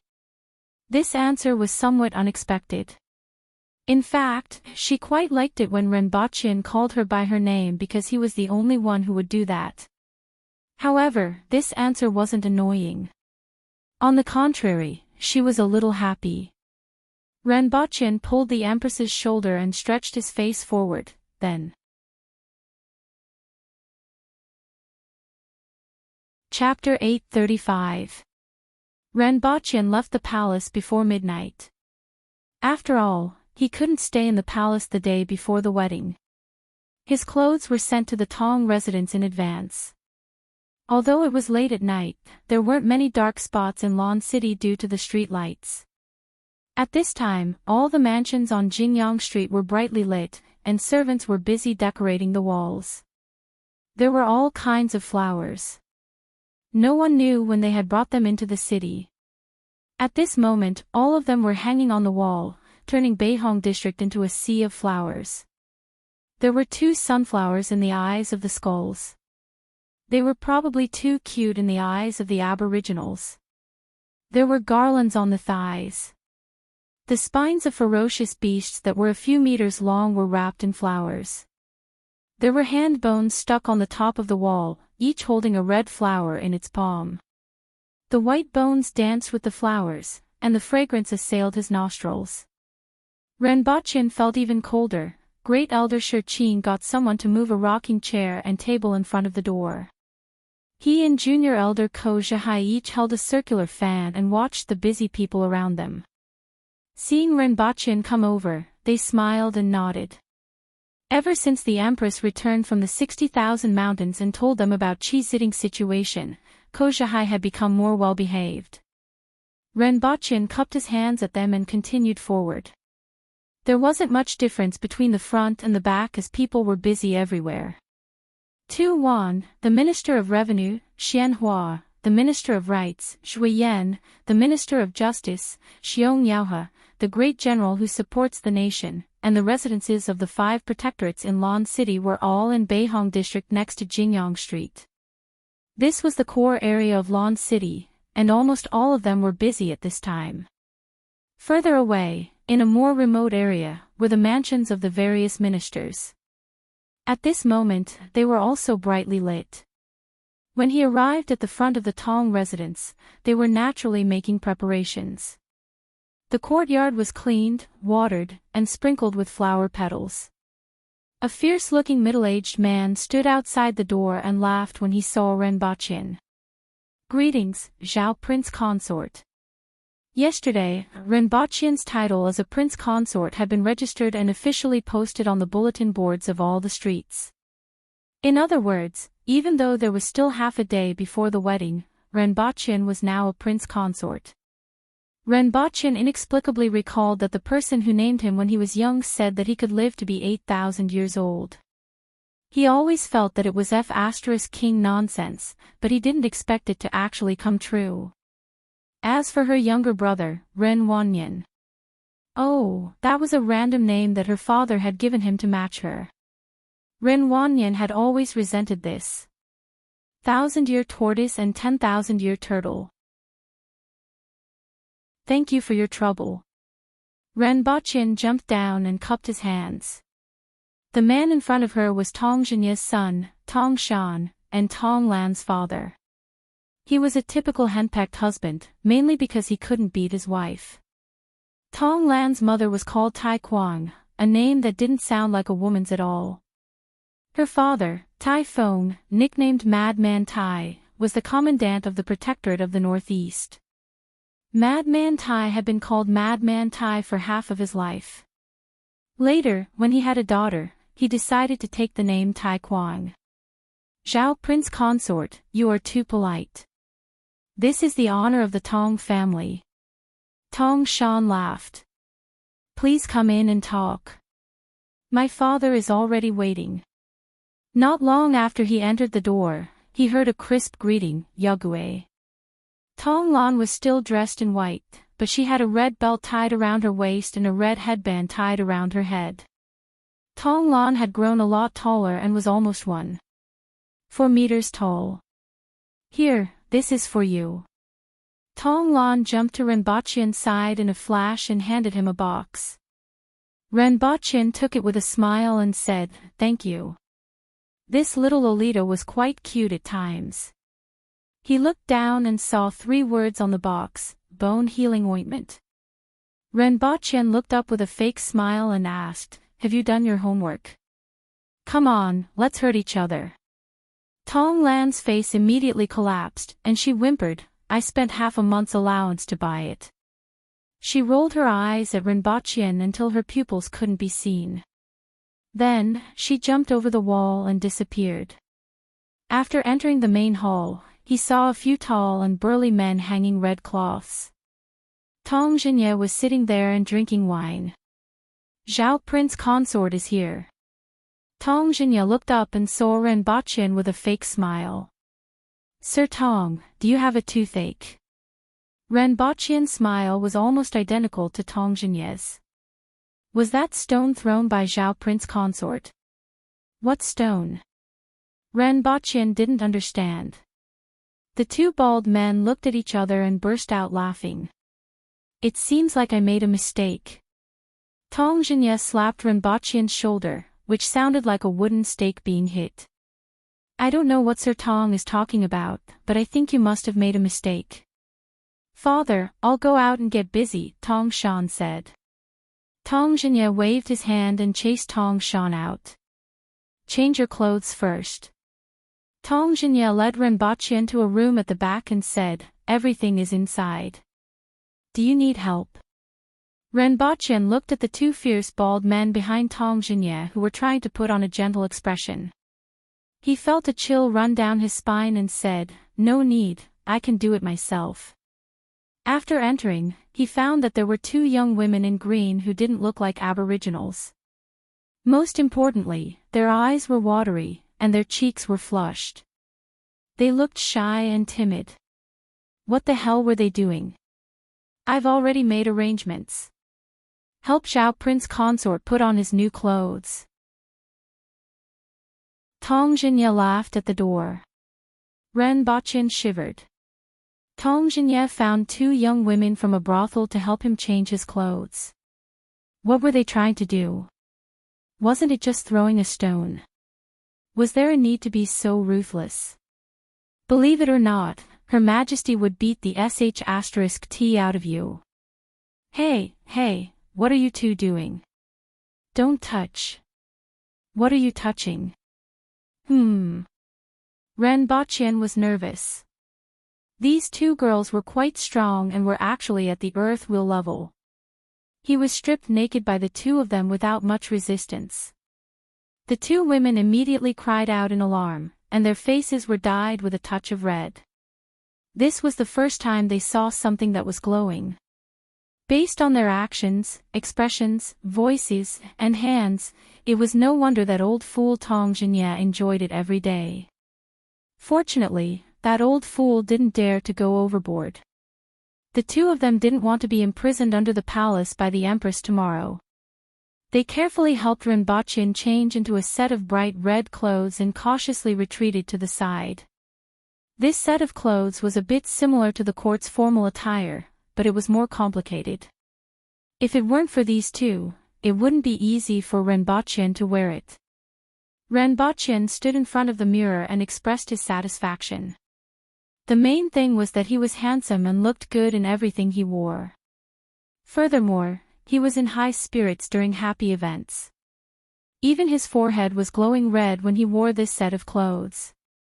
After changing into a new set of clothes and tying a big red flower in front of his chest, Renbochin felt that this set of clothes was a hindrance when he walked.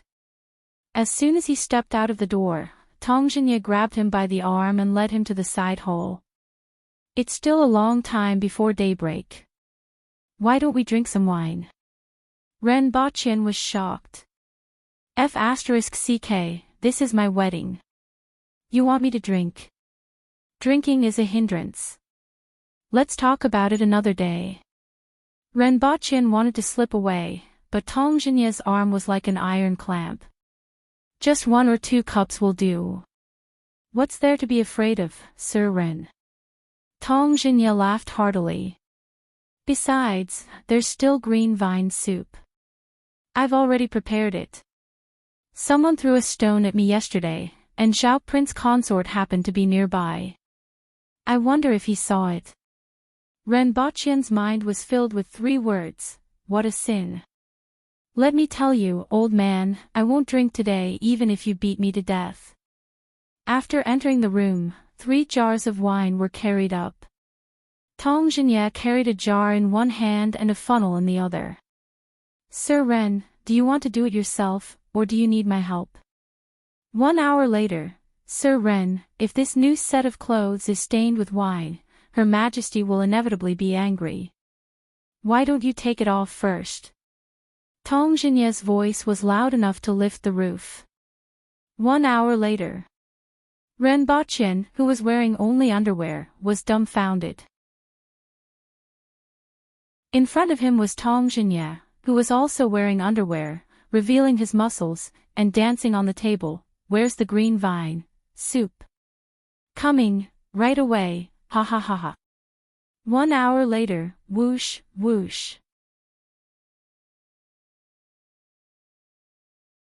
Chapter 836. 1 comb to the end, 2 comb to the eyebrows.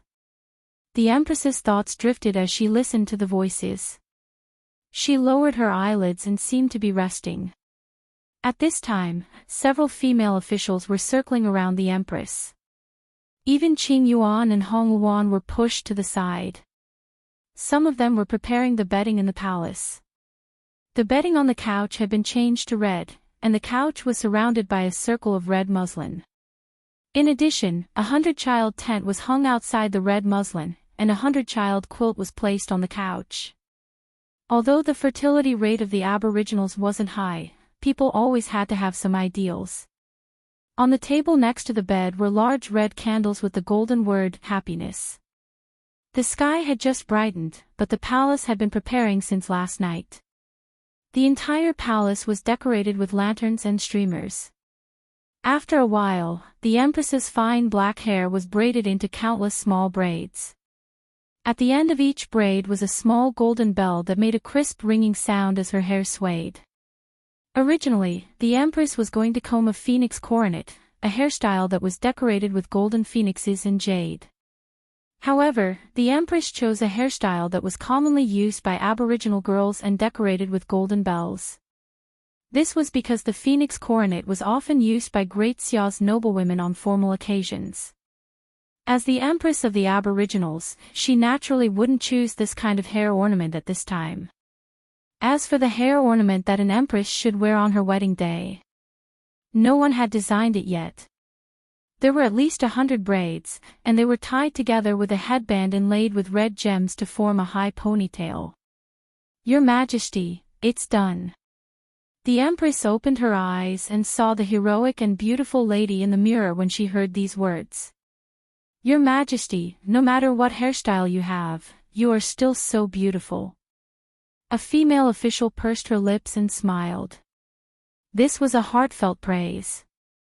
Even women would fall for the Empress. Even I don't want to blink when I see you. I really want to see Zhao Prince Consort's expression when he sees you later. Qing Yuan laughed happily.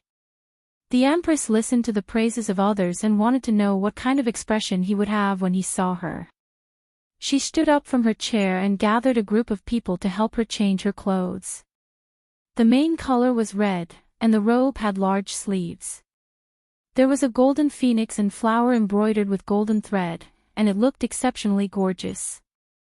If Renbaqian saw this dress, he would definitely find it very familiar. It was very similar to the clothes that he had given to the Empress. After everything was prepared, there was another round of praises. The Empress walked out of her bedroom with everyone following behind her. A table had already been prepared in front of the main hall with an imperial edict on it. Shi Qing, Ko Zhihai, and the rest stood at the side with a red cloth tied around their bodies. The Empress walked to the front of the table and looked at Shi Qing with a probing gaze. The other party had clearly told him about the process, but he suddenly couldn't remember. Your Majesty, please wait for a while. Shi Qing smiled at the Empress. The Empress raised her head and looked in the direction of the clock tower. It was 6:15. That's right, there were 12 hours in a day on the clock tower. 1 hour was equivalent to 2 hours. After a quarter of an hour, the Minister of Rites, Xianhua, walked to the front of the crowd and said, "The time has come, Your Majesty, please worship the spirits of the ancestors." The Empress first lit a stick of incense before picking up the imperial edict and reading it. This was to announce the marriage between the Empress and Renbaqian, as well as the title of prince conferring on Renbaqian to the ancestors. Xianhua stroked his beard at the side. This set of seemingly ordinary etiquette actually took a lot of effort to develop, especially in the Ministry of Rites.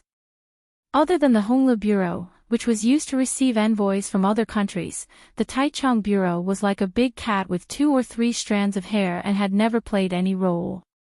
This time, they were finally able to do something for the Empress's wedding. In particular, the Empress was a woman, which was unprecedented even in Great Xia. Naturally, there wasn't much for them to learn from. The time has come, Your Majesty, please set off. Upon hearing this, the Empress heaved a sigh of relief. Ever since she was born, she had never been so well behaved. Following which, she became worried because there seemed to be a lot of things to do today. Especially now, they were about to set off for the Tong residence to escort the bride.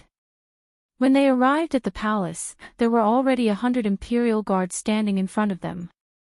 There was also Qi Shui with a red cloth wrapped around its neck. It was lying on the ground, bored to death. Upon seeing the Empress, it immediately perked up and shook its head. In the distance, there were many onlookers. Many aborigines had been waiting in Lon City for a few days just for this day. There were also commoners in Lon City. In the distance, there was already a sea of people. When the Empress saw such a big scene, she immediately felt a little flustered. In the past, no matter what happened or how many people were in front of her, the Empress never cared. However, today was different. Other people's weddings were filled with joy, but the Empress was panicking to death. In a flash, she landed on Qi Shui's back, took a deep breath, calmed herself down, and said, "Set off." 100 imperial guards opened the way in front, followed by the Empress and the people from the Ministry of Rites. "Your Majesty! Her Majesty is here." As the procession moved forward, the voices of the onlookers came one after another. "I wish Your Majesty many children, 100 children and 1,000 grandchildren." It was unknown who shouted this, but immediately, there was a chorus of responses. Logically speaking, there wasn't anything wrong with this, but the problem was that their Empress was a woman, 100 children and 1,000 grandchildren. 1 child a year, for 100 years. The imperial guards who opened the way in front had a twisted expression on their faces. The Empress was on the verge of turning from sunny to cloudy. The procession slowly walked more than 100 meters past the crowd. On both sides, a large number of fresh flowers floated down from the hands of the people standing on the courtyard wall. Suddenly, there was a loud shout in front of them, "Hey! This road is opened by me, and this tree is planted by me.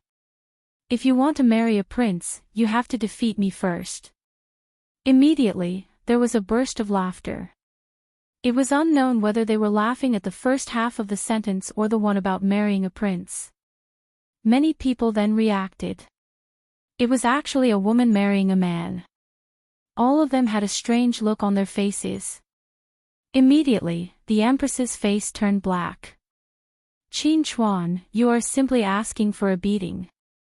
Without saying anything, the Empress soared into the sky like a red cloud and covered the complacent Qin Chuan. Bang! With a palm strike, Qin Chuan was nailed to the ground, leaving only his head outside. Set off. After walking another 100 meters, there was another person blocking the way. "Your Majesty, if you want to marry a prince, you have to get past me first." Zhuo Yan, the Minister of Justice, crossed his arms, raised his neck, and wore a pair of sunglasses.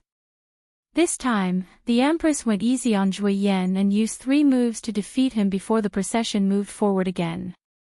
Not far from the entrance of the Tong residence, there was another person blocking the way.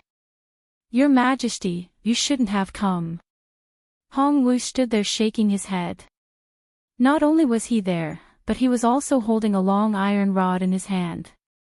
He had even prepared a weapon. This made many people feel strange. During the wedding, they only exchanged blows casually. Why would they use weapons? Was he really going to stop the Empress? The Empress's face turned even darker. "Do I have to retreat?" "It would be best if that's the case." Hong Wu agreed. The Empress's face turned red. This time, she was angry. "In the past, you told me every day to choose a husband and have children. Now, you are here to create trouble for me." "I haven't sparred with the great general for a long time," the Empress said faintly. Hong Wu twirled the rod in his hand and said, "As long as you defeat me, Zhao Prince Consort will be yours."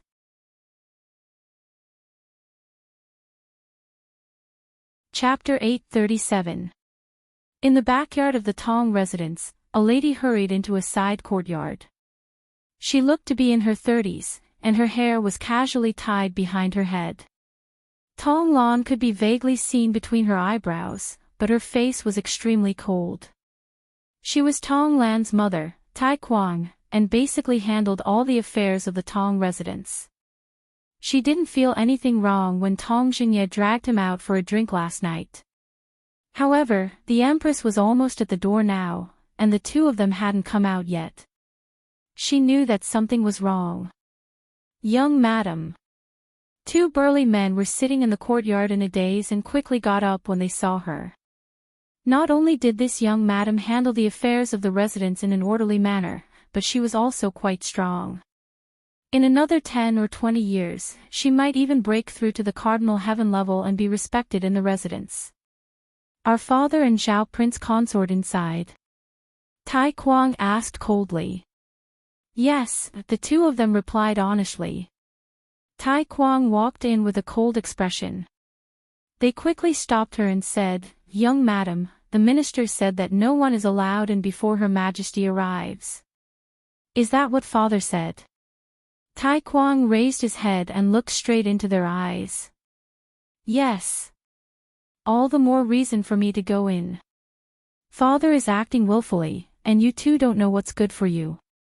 Tai Kuang's face was cold as she walked past them.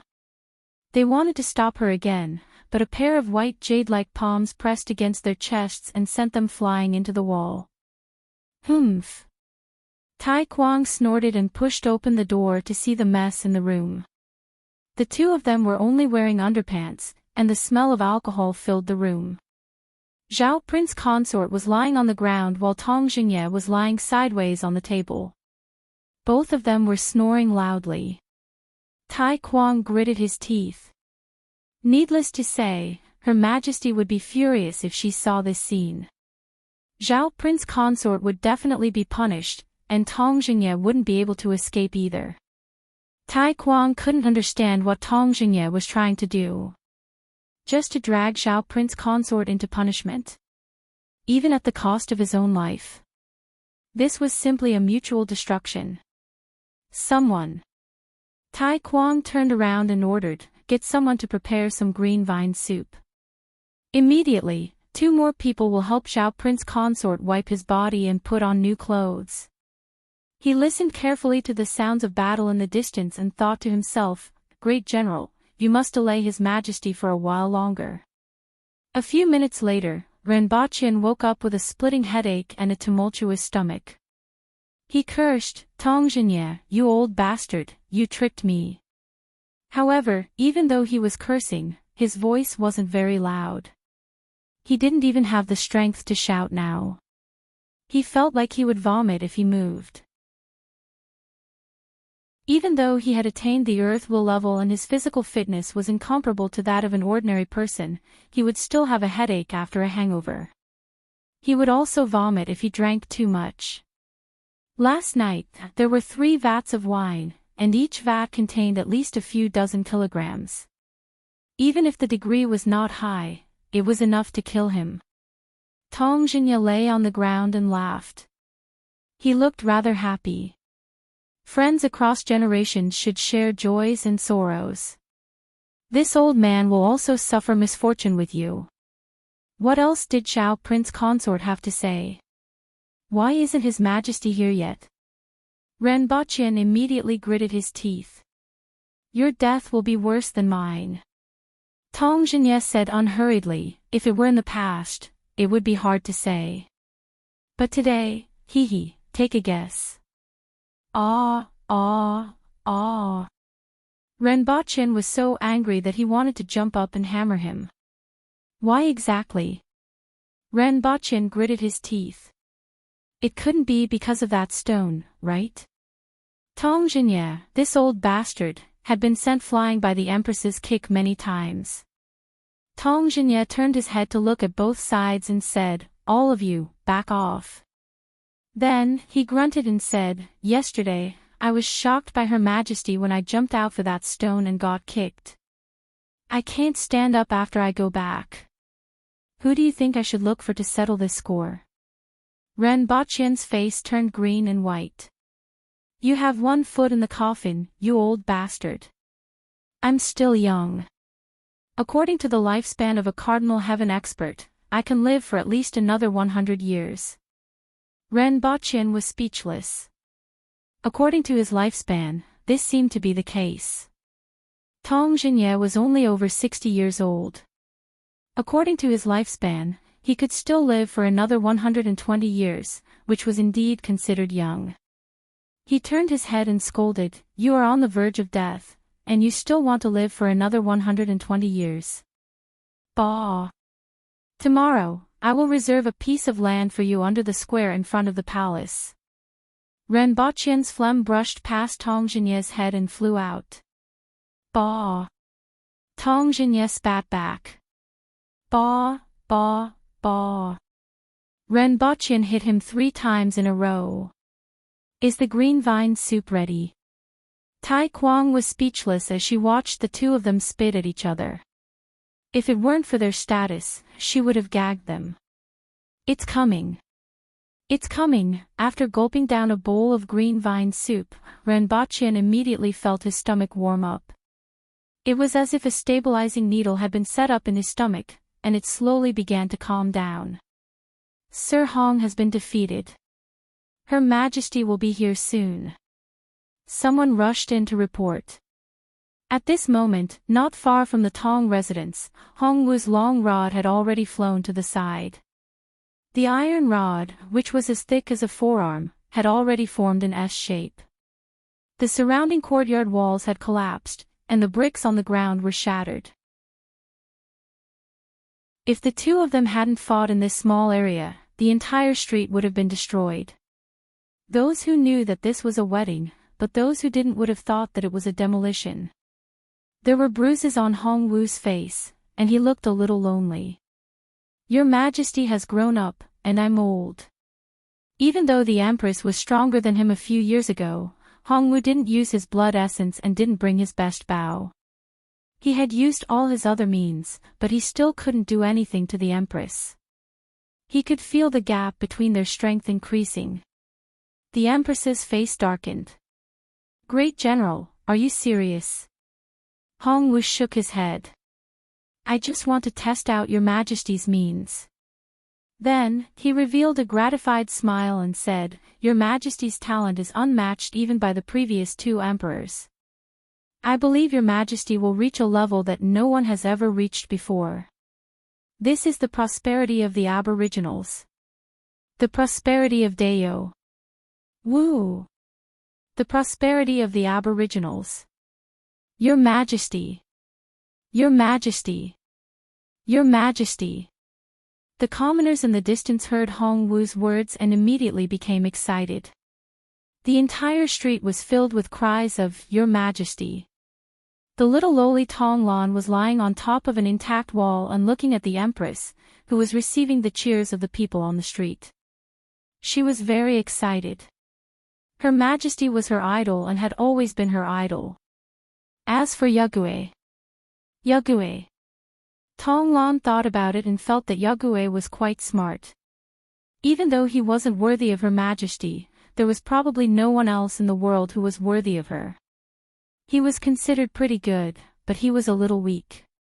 She jumped back to the courtyard and had to follow the Tong residents to welcome the Empress. The Empress looked at Hongwu deeply, turned around, and returned to Qi Shui's back. The group continued to move forward. They arrived at the entrance of the Tong residence in less than 10 meters. Someone stood in front of the door and shouted, Zhao Prince Consort, welcome the Imperial Edict. Coming soon. The hurried and panicked voice in the residence made many people feel a little strange. Shouldn't they already be waiting in front of the door? Ren Baqin hurried to the residence, followed by the people of the Tong residence. Ren Baqin immediately saw the Empress sitting on Qi Shui's back. She was wearing a red dress that was different from the usual red muslin. Instead, it was red silk with golden embroidery and looked extremely gorgeous. The Empress's hair was tied into a ponytail. Her eyebrows were like swords, her eyes were bright and clear, and her lips were red like a flame. Ren Baqin's eyes met the Empress's. Looking at her eyes, his heart skipped a beat. When the Empress saw Ren Baqin in red, her eyes were filled with tenderness like water. However, Ren Baqin still had to accept the Imperial Edict. This Imperial Edict was about the marriage between the Empress and Ren Baqin. It was just that it was being read out again at this time. Ren Baqin accepted the Imperial Edict and looked up at the Empress. Both of them smiled. Ren Baqin was beaming with joy while the Empress looked slightly shy. No matter how heroic she was still a woman and had many of the emotions that a woman should have. This was especially so when there were so many people watching. However, the valiant Empress had just defeated Hongwu. Furthermore, she had the might of a great victory. At this moment, the shyness on her face made people's hearts palpitate. Many people in the surroundings subconsciously swallowed their saliva.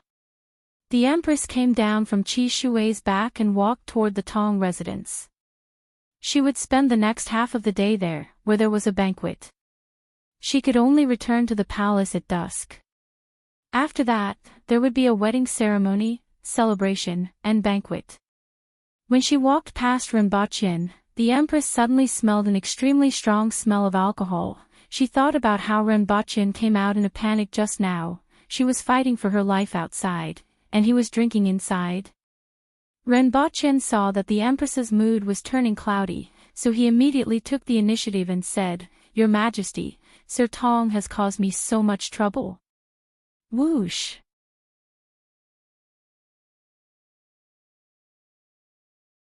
Chapter 838. In the courtyard of the Tong residence, there was a row of tables covered with red cloth. The walls and trees were decorated with lanterns and streamers, looking very festive. However, there wasn't any festive atmosphere in the courtyard at this time. The Empress sat in a chair and gently tapped her fingers on the table. Thump. Thump. Thump. With every tap, the table would sink a little and the ground would tremble a little. Tongjianye, what else do you have to say? The Empress asked faintly. His words were calm, and his expression was calm. However, no one could relax. Tongjianye's eyes darted around like a merry-go-round. Oh, it's a bachelor's banquet. After all, Zhao Prince Consort's status will be different after his wedding, and he can't go out to drink and visit brothels as he pleases. I also have something to warn Zhao Prince Consort. Your Majesty is the Empress of the Aboriginals, and if Zhao Prince Consort dares to flirt, I won't let him off. It's a pity that drinking is a hindrance. Fortunately, nothing serious happened. Hee. Tongjianye spoke slowly at first, but he spoke faster and faster toward the end. He even laughed. Ren Baqian was dumbfounded and cursed in his heart. Sure enough, people were forced to be like this. Tongjianye had invented the bachelor's party in this world just like that. Also, weren't you the one who dragged me to the brothels? Old man, don't you have any shame? Who said that the Aboriginals were simple and straightforward? Is there a bachelor's banquet? The Empress looked to the side. If it was in the past, he would have been sent flying regardless of the reason. However, today was a joyous day, and the Empress gave him a chance. No. A loud voice came from behind the crowd. Your Majesty, there has never been such a thing before. Old man Tong is lying to you. At first, everyone was relieved to see the Empress soften her tone, but when they heard this voice, they immediately looked over. Qin Chuan's face was covered in dirt, and he was grinning from ear to ear. Qin Chuan, you old bastard, what are you doing here? The Tong residents didn't invite you today, and it's Her Majesty's wedding day. How dare you come out to make trouble? Tongjianye flew into a rage. I'm just passing by. Qin Chuan laughed. Goodbye. Stand there. The Empress's face was cold. Everything had been arranged for today. They would set off in the morning and stay at the Tong residence in the afternoon. During this period, only the people from the Ministry of Rights and the Tong residence would be present. Qin Chuan was just passing by. Ha! Give the 2 machetes to them, the Empress said coldly. Everyone looked at each other, and the Empress spoke again. Are you still not going? Your Majesty, I've been wronged. If you want to punish someone, shouldn't you add Zhao Prince Consort as well? Tongjianye, the old man, still hadn't given up. Anyway, he knew that His Majesty had changed. All he had to do was to drag Zhao Prince Consort into the punishment. In any case, he was a Cardinal Heaven expert and could withstand a beating. He was merely a Kismet Heaven. The Empress glared at him coldly. Ren Baqian pondered for a long time and asked in surprise, Your Majesty, you actually know about Gui too? The teacup in front of the Empress flew out. It smashed into Tongjianye's head. Take 3 axes. Your Majesty, I'm innocent. Ren Baqian immediately cried out. The plate in front of the Empress also flew out. It still hit Tongjianye's head. Tongjianye felt wronged. Why did you hit me again? 10 minutes later, the Empress pointed to the corner of the wall and ordered, dig. Your Majesty, it's a big day. Xian Hua, the Minister of Rights, spoke frankly. Add 1 more axis. The Empress didn't even raise her head. It's a big day, yet they're still causing trouble. It's really not right. Xian Hua smoothly continued without pausing. Ren Baqian thought about it and decided to bury them since their heads would still be exposed. The 3 of them would obediently dig 3 pits. You, go down. The Empress pointed at Tongjianye and Qin Chuan. You are responsible for burying them. She then pointed at Renbochin. On the day of his wedding, Renbochin was wearing festive new clothes as he buried people. After burying one layer of soil and compacting it, he continued to bury another layer. After a lot of effort, only 2 heads were left. Tong Jinye sneered at Renbochin. In any case, you are the one who buries us. Don't be fooled by how happy you are now, but aren't you getting the same treatment as us? After Renbochin was done burying the 2 people, he saw that the Empress didn't say anything and stood obediently at the side. It was always better to bury less. He wondered if he should take off his clothes when he jumped down later. 5 minutes passed, a quarter of an hour passed, everyone was waiting for the next step, but the Empress closed her eyes and sat there to rest. Tong Jinye's head was exposed. He first sneered, then looked expectant, then doubtful, and finally felt wronged. Your Majesty, Zhao Prince Consort is still standing there. Stand there obediently. The Empress said coldly. Tong Jinye and Qin Chuan's faces turned green. Your Majesty, this is unfair. The people from the Ministry of Rites who were standing at the side almost burst out laughing. Their faces were all distorted and had weird expressions. Renbochin looked down at the 2 of them and was in a good mood. He was just short of singing, "We are different." Tong Jinye and Qin Chuan were trying to cheat him. These 2 were really getting what they asked for. At this time, the Empress was feeling very depressed. Even though she was shy about the wedding, she was still somewhat looking forward to it. However, a good wedding had been ruined by these few people. Am I usually too benevolent? If it weren't for the celebratory banquet tonight, these 2 people would have been hung from the top of the city wall. On the contrary, everyone else had different thoughts. The people from the Ministry of Rites were happy to see these 2 old fellows looking for trouble every day. It was time to teach them a lesson. As for the people from the Tong residence, they were helpless. On the contrary, Tong Lan was in high spirits. She wanted to have this kind of awe-inspiring power in the future. After staying in the Tong residence for the whole afternoon, Renbochin stood there for the whole afternoon. Tong Jinye and Qin Chuan were buried there with grievances on their faces. Your Majesty, it's almost time. Prepare to return. Xianhua came to the Empress's side and said. Renbochin, who was sitting quietly like an old Buddha, unconsciously shifted his gaze to the other side. The Empress glared at him. The meaning in her eyes was clear: if you cause any more trouble, I'll teach you a lesson. After leaving the Tong residence, the 2 of them started to quarrel again. Usually, a man would hug a woman to show off his strength and snatch her back. What should he do now? Your Majesty, do you want me to carry you? Renbochin felt that he should show off. He felt that he was good at princess carrying. The Empress put one hand on his waist and exerted a little force. Renbochin spun 90 degrees in the air and was carried in her arms like a princess. A woman who weighed less than 50 kilograms carried a burly man who weighed more than 150 kilograms out of the Tong residence. Many of the onlookers outside came back after having their meals and cheered again when they saw the Empress. Many people from the Yun nation were also watching from afar. He doesn't care about his reputation at all. What Zhao Prince Consort? Hee hee. Many people looked at him with disdain. Someone smacked his lips and suddenly said, "Why do I feel a little envious?" Everyone looked at him and then moved 3 meters away from him.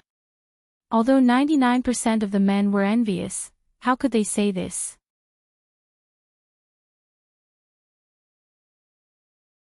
Chapter 839. Under the curtain of night, the entire palace was brightly lit. It wasn't just the street lamps, but the palace and trees were also full of red lanterns. It was unknown how long these lanterns had been there. All kinds of silk were wrapped around the trees like gorgeous flowers. At this time, there was a hubbub of voices, laughter, and cheers inside and outside Xichen Palace Hall. Inside the hall were the Aboriginal court officials, and outside the hall were the people from the Yun Nation and Tianjin Basin. Renbachchen sat beside the Empress, holding a piece of red silk with one hand, and watched Xianhua, the Minister of Rites, perform a striptease. The other end of the red silk was in the Empress's hand. Following the wild laughter of many burly men and enchanting women, Xianhua was only left with a piece of undergarment. I couldn't tell that the Minister of Rites isn't an ordinary person. Renbachchen whispered in admiration. This was the first time he had sat up here and looked at the officials below. To be honest, it wasn't very comfortable. After all, every move at the top was watched, and he couldn't do many small things. At first, he was still sitting calmly, but as the atmosphere in the hall became more and more lively, he felt like there were nails under his butt, and he couldn't sit still any longer. Then, the Empress pinched him on the arm, and he immediately sat up straight again. Watch my last dance. I'll let you see my big treasure. Xianhua was a few years younger than Tong Zhengya and Qin Chuan. He had thick eyebrows and big eyes, and he looked like a decent person. However, his face was flushed, and he was wearing a piece of undergarment to show off his muscles. His hands were even grabbing the undergarment. What the F***ck? No one stopped him. Renbachchen's expression was very interesting. Xianhua was the Minister of Rites. He was usually quiet, but today, he was showing his true colors. Great! Many people below applauded and cheered. When Renbachchen realized that no one stopped him, he immediately considered whether to cover the Empress's eyes. Whoa! Before Renbachchen could think about it, Xianhua screamed and threw his undergarment into the air. Renbachchen saw the Empress lowering her head to hide her expression and then looked at Tu Wan and the female officials from the Ministry of Revenue who were applauding and whistling. He didn't know whether to laugh or cry. It seemed like this wasn't the first time this had happened. Ever since he had arrived, he had been running around everywhere other than fighting battles. He had only held a few banquets, and the finale of each banquet was always Tong Zhengya and Qin Chuan's mortal combat. This was the first time he had seen such a grand finale. Wrong, not the finale. After Xianhua jumped down, a few more people from the Ministry of Personnel jumped up. On the other side, after Tong Zhengya and Qin Chuan had experienced an entire afternoon and half a night of depression due to Her Majesty's unfairness, they began to rub their palms and prepare for the finale. As expected of the barbarian tribe, they truly live up to their name. Outside Zichin Palace Hall, a portion of the people could see the situation inside. A man at one of the tables chuckled softly. He felt that he had suppressed his voice so low that no one but his companions could hear him. Aren't you afraid of dirtying your eyes? His companion whispered. Although the Yun Nation had been annihilated, most of the Yun Nation's people still viewed the Aboriginals as barbarians and looked down on them from the bottom of their hearts.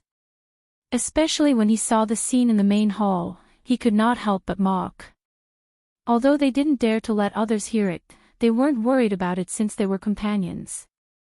At a table not far away, a man with a wide forehead and slightly sunken eyes turned his head to look, his hand tightly gripping his chopsticks. Ping tang. What's wrong? Someone immediately noticed his abnormality. Most of the people who came this time were from the embroidered uniform guards. Although their positions weren't high enough, they were still allowed to attend the feast as an exception, just like the people of the Yun Nation. However, the Jing tribe people weren't as indignant as the people of the Yun Nation. On the one hand, most of the Jing tribe experts had died, and the rest had joined the embroidered uniform guards. On the other hand, the things that Renbachchen had promised them were being realized bit by bit. He didn't deceive them, which made them very grateful and willing to serve him. Didn't the Jing tribe suffer in Tianjin Basin for so many years just to get out? As for the nation, it didn't matter. The Han nation had been destroyed for more than 70 years, and they had been nominally ruled by the Aboriginals for more than 70 years. Furthermore, the embroidered uniform guards received points for every mission they completed. As long as they had enough points to exchange for the herbs or other items they needed, they would receive them after 2 to 3 months. Nowadays, points were more valuable than gold and silver in the embroidered uniform guards. The man called Ping Tang snorted and repeated the words that he had just heard. The expressions of the others changed. Did you hear me correctly? My skills are all in my ears. I can even hear the fluttering of mosquitoes and flies from 100 meters away. Ping Tang said. Ha, these people of the Yun nation are really reckless. How dare they spout nonsense in this place? Don't make a big fuss. After all, today is a joyous day. If there is any disturbance, Sir Ren will definitely be angry. If we don't handle it well, we might even be implicated. We will follow them in a while, figure out their identities, and report to Sir Ren. That will be a meritorious service. An experienced person immediately said. Your Majesty, it's time. At this time, the hall was filled with chaos, but there was still a loyal official from the Ministry of Rites. Upon hearing this, the Empress and Renbochin stood up. Do as you wish, the Empress said faintly and left through the side door. Renbochin naturally followed behind her. When they were outside the hall, Renbochin called for a guard and said, Send the water of life that I prepared. Yes. Tell them that this is the blood of courage. What water of life? What blood of courage? The Empress stopped in her tracks and turned her head to ask. The name sounded very powerful, 96% vodka. Renbochin said straightforwardly. If it was given to them before, they might not drink it. However, it was hard to say now. He had been prepared from the beginning, but he definitely couldn't let that old fool Tong Jinye go. He couldn't just give it to him, right? Anyone would know that there was a problem, let alone Tong Jinye, who was a cunning old man. He might as well give it all to him since none of them were good stuff. He didn't force them to drink it either. He just told them that this was the blood of courage. 96%. I remember you saying that the erguoto I drank was 38% and 40%. What's the difference? The Empress asked casually. It's just a little stronger. Renbochin answered honestly. Do you have any bad intentions? The Empress looked at him with bright eyes. Renbochin understood the Empress, and she understood him. He was usually fine, but he would come up with some bad ideas from time to time. Your Majesty, you are thinking too much. This is just a little higher in concentration. If you drink 1 liter of erguoto, 1 liter of this is enough. Renbochin said with a straight face. The Empress stood there and pondered for a while before immediately understanding. They drank fruit wine just now, and 2 to 3 liters of it is equivalent to 1 liter of erguoto. If they drink it as fruit wine, they aren't fools. Renbochin might have said otherwise, but he thought so in his heart. Especially now that all of them had drunk too much. Plus, what you said. The Empress shook her head slightly and rolled her eyes at him. You are too bad. Renbochin felt a surge of warmth in his heart when he saw the Empress rolling her eyes. Fortunately, the ceremonial officer urged, Your Majesty, time is up. We can't delay any longer. According to the royal families of other countries, the Emperor, Empress, and concubines had their own palace. However, Aboriginal women were fierce, and the Aboriginals had low desires. They had been monogamous since the founding of the country. Therefore, they didn't even change their palace. It was still the same couch that was 2 meters long and more than 3 meters wide. It was covered with a red cloth and hung with 100 children's curtains. Not far from the couch was a table with a bottle gourd that was cut into 2 and hollowed out. The 2 halves of the gourd were connected by a red thread. In addition, a pair of huge red candles with golden dragon and phoenix patterns stood on the table. Qin Yuan, Hong Yuan, and several female officials were waiting by the side. The entire palace was filled with an ambiguous atmosphere. The Empress walked back to the palace, slowed down, and her breathing became indistinct. She seemed to be adjusting her mood. Ren Baqian turned to look at her and asked, "Nervous?" "A little." It was rare for the Empress to be honest and tell the truth. "Your Majesty and Zhao Prince Consort, please pay your respects to heaven and the ancestors," the ceremonial officer said from behind. The two of them lit incense sticks and paid their respects to heaven and the ancestors in the palace. "Your Majesty and Zhao Prince Consort, please pay your respects." The Empress and Renbaqian each held half a bottle gourd while Hong Yuan and Qin Yuan poured wine for them. The Empress held the bottle gourd in her hand and looked at Renbaqian. After paying their respects, the two of them would officially be husband and wife.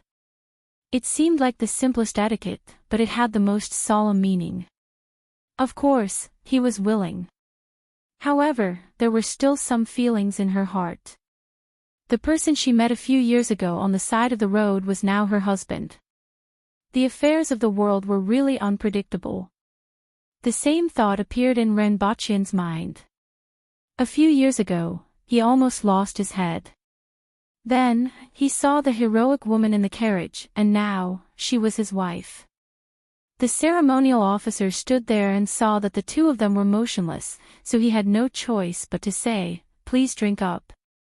The Empress put the bottle gourd to her mouth, closed her eyes slightly, raised her head, and drank the wine. Bitter. Bottle gourd was bitter to begin with. It meant sharing joys and sorrows. After drinking, the two of them opened their eyes and looked at each other. The Empress's eyes were filled with tenderness, and it was exceptionally moving to see such a look in her eyes. Ren Baqian squinted his eyes and said, "Your Majesty, drink again tomorrow. I will add sugar for you." The Empress immediately smiled brightly and said, "Nonsense."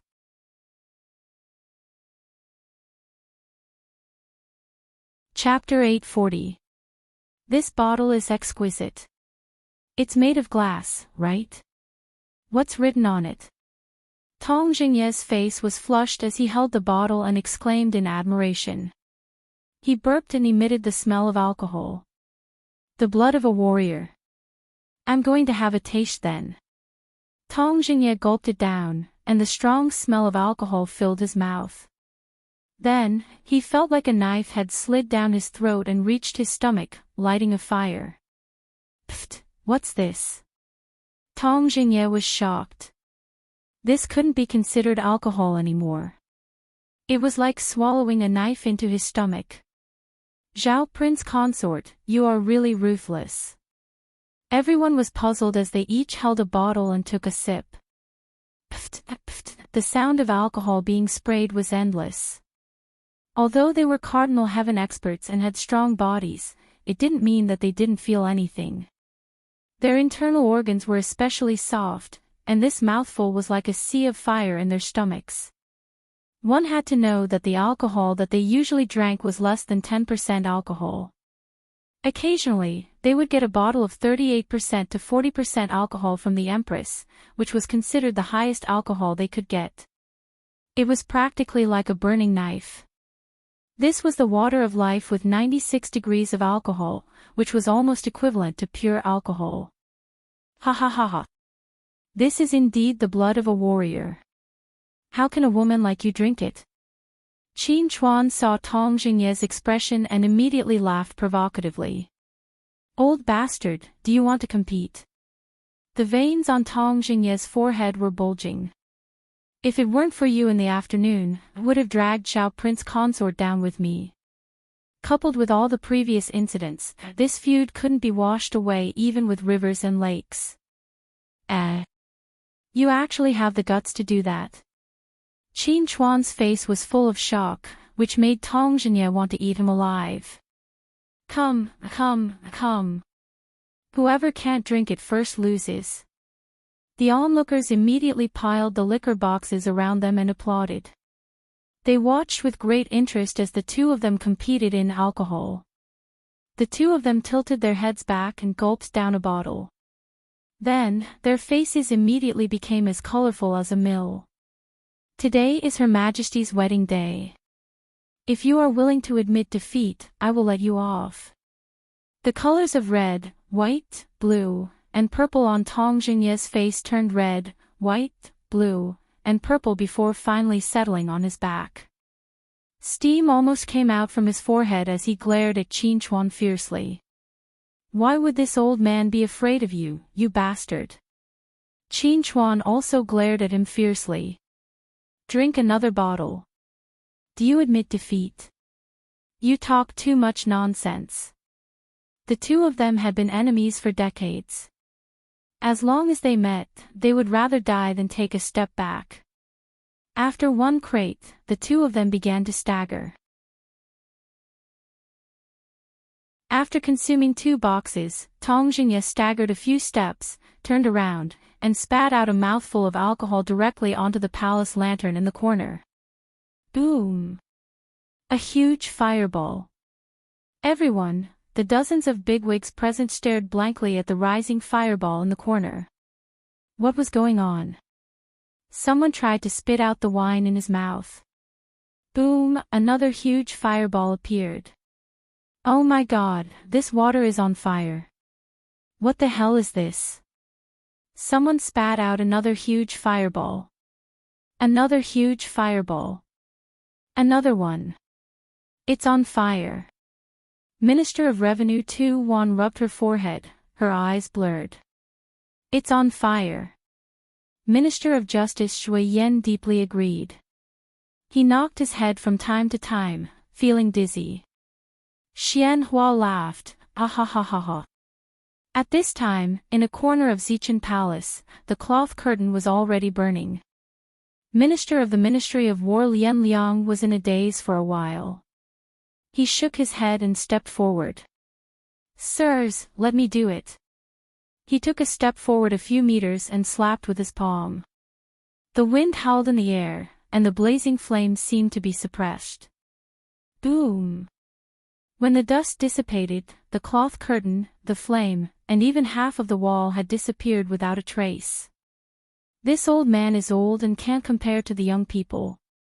I'm going back to rest. Shi Qing strolled back with his hands behind his back. I'm tired too. Tu Wan rubbed her forehead and walked out of Zichen Palace Hall. A few people from the Ministry of Rites fastened their loincloths and carried their clothes out. In a short while, only Tong Jingye, Qin Chuan, who was lying on the ground and spitting bubbles, and Lian Liang, who was still in a daze. In the bedchamber, the big red tent was tightly enclosed, with only one side open. Ren Baqian and the Empress sat there, and an ambiguous atmosphere filled the air around them. The female official, Qing Yuan, and Hong Wuan had already been driven out by the Empress. Although there were still some formalities that hadn't been completed, the Empress was already tired of the cumbersome and useless procedures. Ren Baqian hugged the Empress, placed his palms on her waist, rested his chin on her shoulder, and gently sniffed her cheek. It was filled with a delicate fragrance. Your Majesty, your heart is beating very fast. Ren Baqian felt that there was a small elephant jumping in the Empress's chest. It was jumping rather happily. Ren Baqian felt that it was time for the two of them to get on the bed and proceed to the next step. It was normal for the Empress to be a little flustered, but why was he a little flustered as well? After thinking about it, it was probably because the two of them had been together for a long time. Now that they were suddenly going to take a step forward, it was as if there was a layer in front of them, and they had to break through that layer first. Your Majesty, I learned a martial art in Qingxin Palace Hall a few days ago, and I haven't told you about it. Ren Baqian whispered into the Empress's ear. What is it? The Empress was nervous, and she subconsciously asked after hearing what he said. Then, she felt a big hand climbing onto her chest and heard the words, grasping is the dragon's claw. The Empress's body immediately tensed up. Renbochin didn't proceed to the next step. He could see that the Empress's body was tensed up like a cat with its fur standing on end. If he moved a little more, his face would definitely be scratched. While whispering in the Empress's ear, Renbochin pressed his palms on that softness and didn't move at all. He just felt the softness in his palms and the strong beating in her chest. After a while, he felt that the Empress's body had begun to relax. Renbochin then carried her on his lap and turned her face to him. He stroked the other cheek of the Empress with one hand and made her look at him. Then, he lowered his head and kissed her gently. The two of them were immersed in the kiss.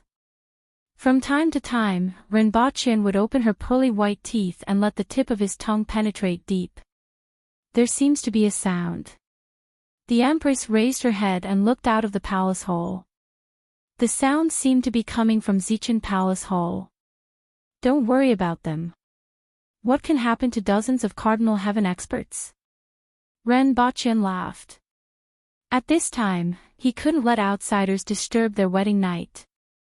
Renbochin took off the Empress's red dress. When his fingers were dancing on the white undergarment, the Empress pressed him down and asked, "What do you want to do?" "It's not what I want to do, it's what your Majesty wants to do. As the saying goes, drink the strongest wine and ride the wildest horse. Right now, I'm that wildest horse." Renbochin breathed into the Empress's ear. The Empress subconsciously shrunk her neck, then looked up at Renbochin and asked, "The wildest horse?"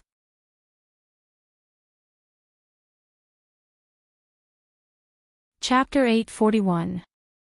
The red candlelight dimmed the tent. Renbochin and the Empress rolled onto the bed.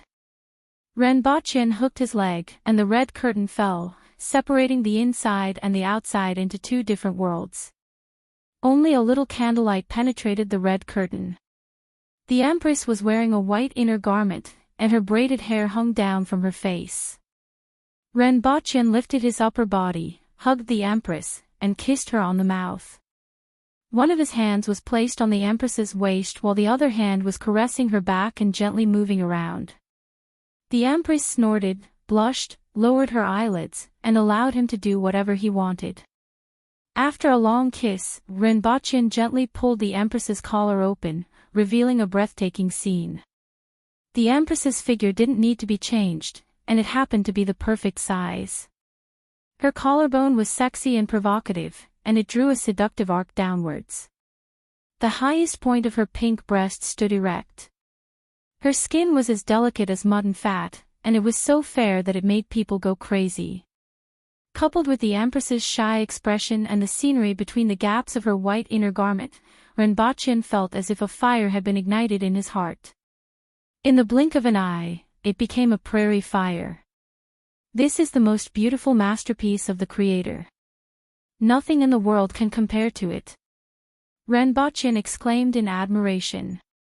He used his finger to gently stroke the upper body of the Empress.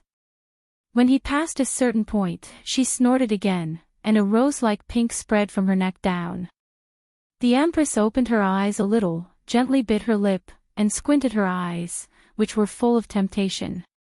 Renbochin flipped her over, and the white inner garment was thrown to the side. Her upper body was completely exposed to his eyes. Although there was only a little candlelight penetrating the red curtain, it was enough for Renbochin to see everything clearly. Renbochin leaned over and kissed her from her neck all the way across her peaks and plains. He bit the edge of the safety pants at her lower abdomen and gently pulled it down. Following his movements, that magnificent pink spread all over her body. However, her legs were tightly clamped, making it difficult for Renbochin to pull her down. Rip, Renbochin felt that having good teeth at critical moments was indeed a gift. Looking at the safety pants that only covered her thighs, it was even more touching. If there was a god in this world, he believed that the one in front of him was the one. He slowly took off his clothes, revealing a glowing humanoid figure. "Your Majesty, let me show you my shining treasure."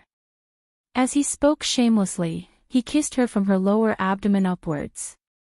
Omitting 5,000 words, their naked bodies were entangled together. One was glowing, while the other was pink. At this point in time, the Empress's eyes were almost tightly shut. Occasionally, she would let out a soft hum from her nose. When Renbochin mounted the horse. Boom! Renbochin, work hard. The flames in Renbochin's mind receded like the tide, leaving behind only one sentence, what the F***ck. Knock on the door and deliver the chicken, but you can't knock on the door. Even if his body was extremely slippery, even if he was covered in oil, his head would still bleed when he hit the wall. Furthermore, it was a reinforced concrete wall. Damn it, don't show your fear. Renbochin pressed his body on top of the Empress and knocked hard on the door while kissing her. After a while, even if the Empress didn't know much about human affairs, she still sensed something. She opened her eyes slightly and saw Renbochin gritting his teeth. She bit her lip and suddenly smiled. Then, she turned around and pressed Renbochin down. The two of them exchanged positions. You are the wildest horse, the Empress said softly with a blushing face. Her voice was very soft, but it unexpectedly revealed an indescribable feeling. Then, she took a deep breath, raised her head slightly, and put on a superior expression. She looked down at Renbochin and said, I am the Empress. Her cheeks were still blushing, and the pink on her body hadn't faded. However, her posture revealed the Empress's temperament to the fullest. With her exquisite body sitting on top of him, he could see everything clearly, adding fuel to the fire in Renbochin's body. Renbochin was now confident that he could smash through anything except a concrete wall. Then, he was faced with a concrete wall. The Empress bit her lower lip, placed her palms under her body, and touched the cannon. Then, she looked up at Renbochin with a seductive gaze. Then, her body slowly sank. He didn't know how the Empress controlled her body, but he realized that the door had opened, the Empress's body suddenly tensed up, and after a while, it slowly softened. Soft groans that could make one's heart skip a beat came from the red tent. Then, the sound gradually became louder, and the voices of a man and a woman intertwined like two people in the tent. However, the creaking sound of the wooden bed was even louder, and it almost completely covered the voices of the two people. Creak. Creak. Creak, the wooden bed shook violently. Boom. The wooden bed, which was said to be made of ironwood that was as hard as steel, suddenly collapsed. The red tent then completely enveloped the scattered wooden bed and the two people. Qin Yuan and Hong Wuan had been standing outside the hall with their ears pricked up. Occasionally, they would hear a few soft moans that carried an indescribable flavor, causing the two of them to blush. Upon hearing this loud noise, they rushed into the bedroom and shouted, Your Majesty! Zhao Prince Consort! Are you all right? The place where the wooden bed used to be was now shrouded in a red tent, and they could vaguely see a human figure inside. All of you. Retreat. Without my order, everyone. Retreat. 100 meters away. The Empress's voice was intermittent, and it sounded as if she was enduring something.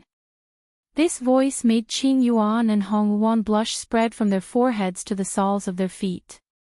They hurriedly lowered their heads and ran out. After running out, they shouted in panic, Her Majesty has ordered everyone to retreat 100 meters away. Why are you two panicking? Xianzhi appeared in the darkness and asked coldly. Your Majesty. That. Your Majesty. The two of them blushed and didn't know what to say. What's wrong with Her Majesty?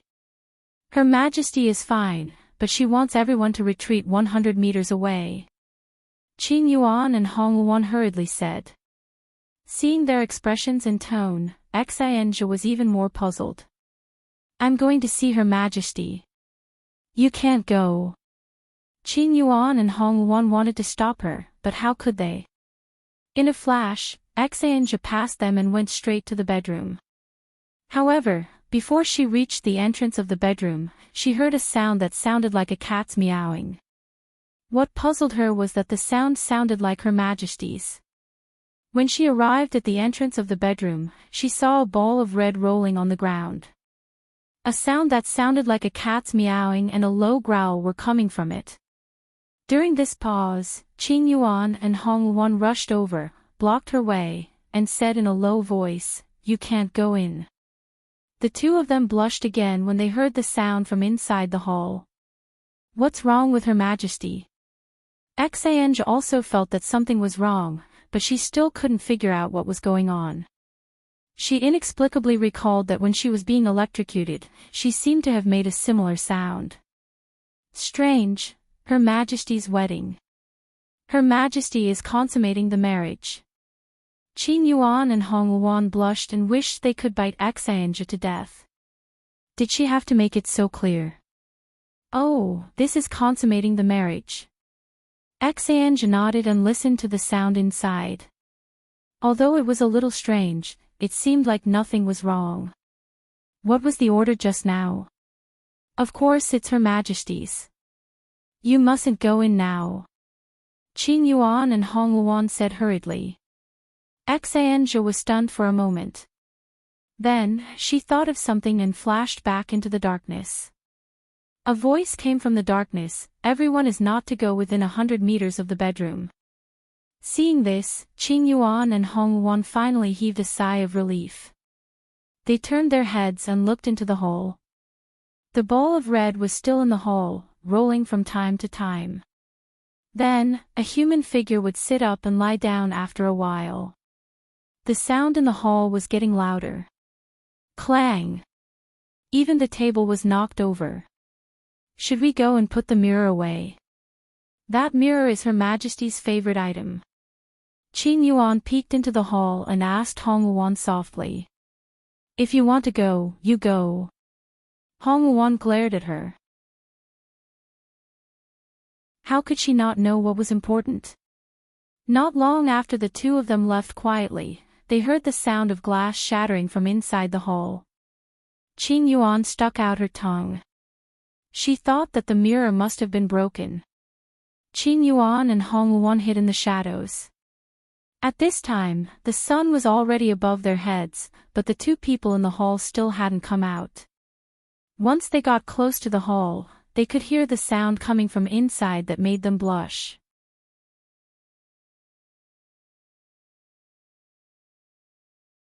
Chapter 842.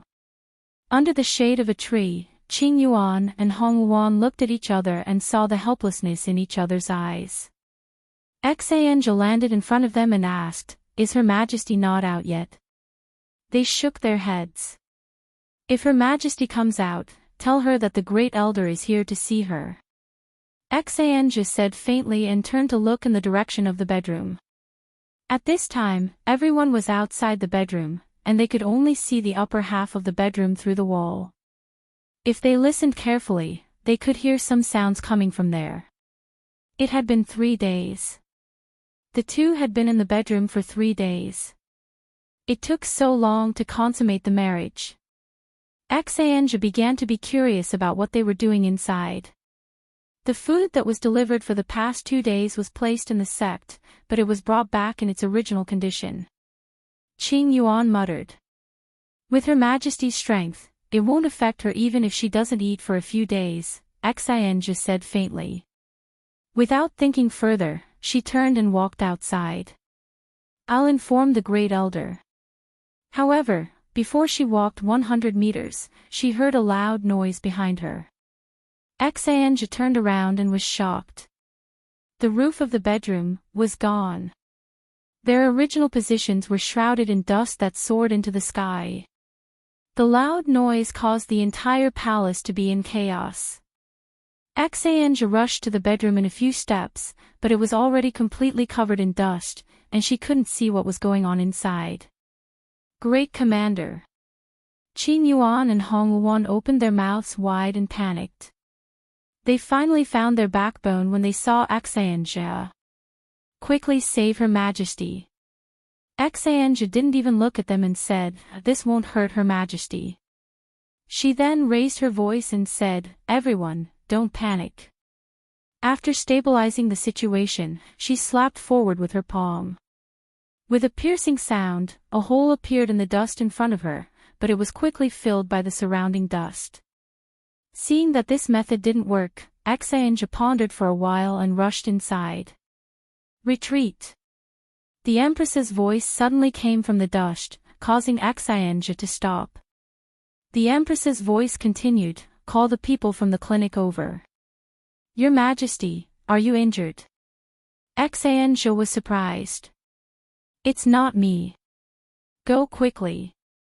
The Empress's voice carried a tinge of tiredness and an indescribable feeling. Knowing that it wasn't the Empress who was injured, Xianjia felt at ease and cupped her hands in the direction of the Empress's voice. She didn't care if the Empress could see her, as this had long become a habit.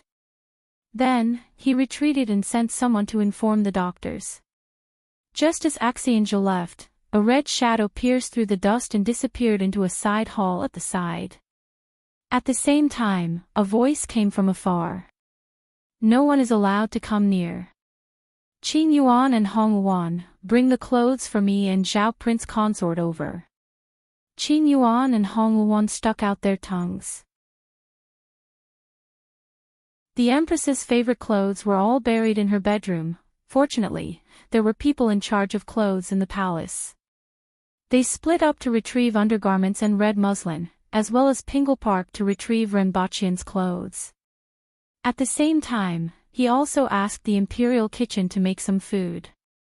Meat, a lot. They felt that Her Majesty and Renbachian were probably hungry. It wasn't should, it was definitely. The two did not leave the house for 3 days. When they arrived at the side hall, they blushed when they recalled the sounds and things that happened in the hall for the past 3 days. As soon as they entered the side hall, they saw the Empress sitting there wrapped in a red cloth. The whip on her head had long been untied and was hanging down in strands. There seemed to be water stains and some dust on it. The red cloth that the Empress was wearing couldn't be considered clean either, as water stains and dust were mixed together. She looked a little disheveled, but when they looked up at the Empress, they realized that she seemed a little different. There seemed to be an additional layer of luster on her skin, and there was a tinge of redness in her fair complexion. Zhao Prince Consort was lying beside the Empress with only a torn piece of red cloth covering his lower body. They were shocked when they saw Zhao Prince Consort. Zhao Prince Consort's face was pale, and he had lost a lot of weight. "Zhao Prince Consort, this is..." They subconsciously mumbled. "It's nothing serious," the Empress said faintly as her face blushed again. At this time, Renbachian seemed to have lost a lot of weight, but his body was fine and even better than before. However, just now, did she seem to have broken his hip bone. Then, he fainted. It was unintentional. Her mind was blank at that time. They didn't dare to ask any more questions and put the clothes aside before asking, "Your Majesty, do you want me to prepare some food and a bath?" "Get someone to prepare and leave. Bring the people from the doctor's office over," the Empress said without looking up. After they left, she placed her hand on Renbachian's face and ran a finger from his cheek to his chin, then to his chest. She didn't know what kind of expression she should make when she thought about the craziness of the past few days. Most of the time, she didn't even know what she was doing. "It's all this guy's fault," the Empress muttered. It was like this. After a while, someone from the doctor's office arrived. It was the chief of the clinic. Without hesitation, he checked Renbachian's physical condition and reported, "Zhao Prince Consort has a fracture caused by an external impact. This is easy to deal with. In addition, he has a lack of essence blood and an empty sea of marrow. I heard that Your Majesty and Zhao Prince Consort haven't left the palace for 3 days, so you have to take care of your health." However, it's strange that people with a lack of essence blood should be dispirited and listless, but I see that Zhao Prince Consort's body is full of vitality and is even better than before. This vitality seems to be pouring in from the outside. The doctor said thoughtfully, could this be the legendary dual cultivation method? When I was traveling in the Yun Nation, I heard about the coexistence of yin and yang. The dual cultivation method complements yin and yang, especially for the first time. With your Majesty's strength, if it is poured into Zhao Prince Consort's body. The Empress's face was as red as blood. This person in front of her was full of nonsense. If he was Tong Jinye or Qin Chuan, she would have killed him right now. She hurriedly said, cure him and wake him up. After saying this, she fled, disappearing without a trace in the blink of an eye. The Empress felt that she had never been in such a sorry state in her life. A moment later, the Empress was soaking in the pool. The redness on her face hadn't dissipated, and her head was covered with flowers, qi, and energy. Go to Hongwuan and keep an eye on Zhao Prince Consort. Inform me when he wakes up. After Hongwuan left, the Empress closed her eyes in the pool. The feelings from the past few days hadn't dissipated, and her mind was in a mess. Qin Yuan knelt behind the Empress and massaged her shoulders as she said softly, Your Majesty, Great Elder requests to see you before noon. I got it. Since that night, how much time has passed? The Empress asked with her eyes closed. Your Majesty, it has been 3 days. Qin Yuan said softly. Then, she felt the Empress's body stiffen. 3 days. The Empress opened her eyes and asked subconsciously. So much time had passed. At that time, although she could see the light from outside the hall, she had lost all sense of time. Just as Chen Baoquan had said, 3 days had passed. However, her mind was focused on other things just now and didn't pay much attention to this. Yes. The Empress thought about how those old fellows would laugh at her for not leaving the palace for 3 days with that fellow. Immediately, she was covered with flowers, qi, and qi.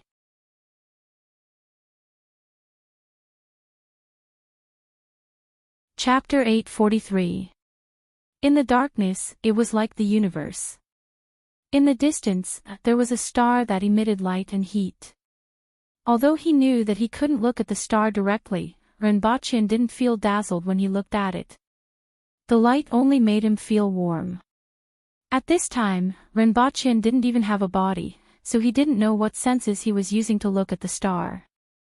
This was his sea of knowledge, and the way he saw things probably depended entirely on his own habits. He was used to seeing things with his eyes, so even without a body, the angle of observation in his sea of knowledge was still a pair of non-existent eyes. This thought popped up in Renbaqian's mind. Then, he began to wonder why he was here, and he recalled what happened before. The Empress was drenched in sweat. At first, he and the Empress were completely driven by desire, but after reason emerged, he began to use the dual cultivation technique that Librarian Lin gave him. Essence, qi, and spirit were completely connected to the Empress. Then, they cycled from his body to the Empress's body and back again. Each cycle would take something from his body and bring something back from the Empress's body at the same time. After an unknown period of time, the cycle became faster and faster. Then, his hip bone was broken, and he fainted. Realizing this problem, Renbaqian wanted to facepalm. Damn, what a great humiliation. Breaking my hip bone on the night of our wedding night. Can I still be human? I have a huge physique of 120 kilograms. I have the strength of a bear and the physique of a bear. Well, in front of the Empress, a bear has become a panda. And a small panda. After struggling for a while, Renbaqian suddenly noticed that there were a few more things around him. Around him, there were 3 planets that were orbiting in a fixed orbit. One of them was khaki, one was red, and the last one was half aqua blue. White, green, and khaki were mixed together, modeled on it. It's finally formed. Renbochin immediately put aside the matter that he was too ashamed to talk about and focused all his attention on these 3 planets. When he focused on a planet, the distance between the planet and it would become smaller and larger in his field of vision. In other words, he was pulled closer to the planet. What attracted him the most was naturally the planet with blue, white, green, and khaki colors. The earthy yellow and red planets were missing something, and this one was obviously closer to Earth, which made him subconsciously think of a question. Will there be creatures here? If living creatures appeared in his sea of consciousness, then what were these living creatures? As soon as this thought popped up in his mind, he tossed it aside. The sea of consciousness could have the universe and even planets.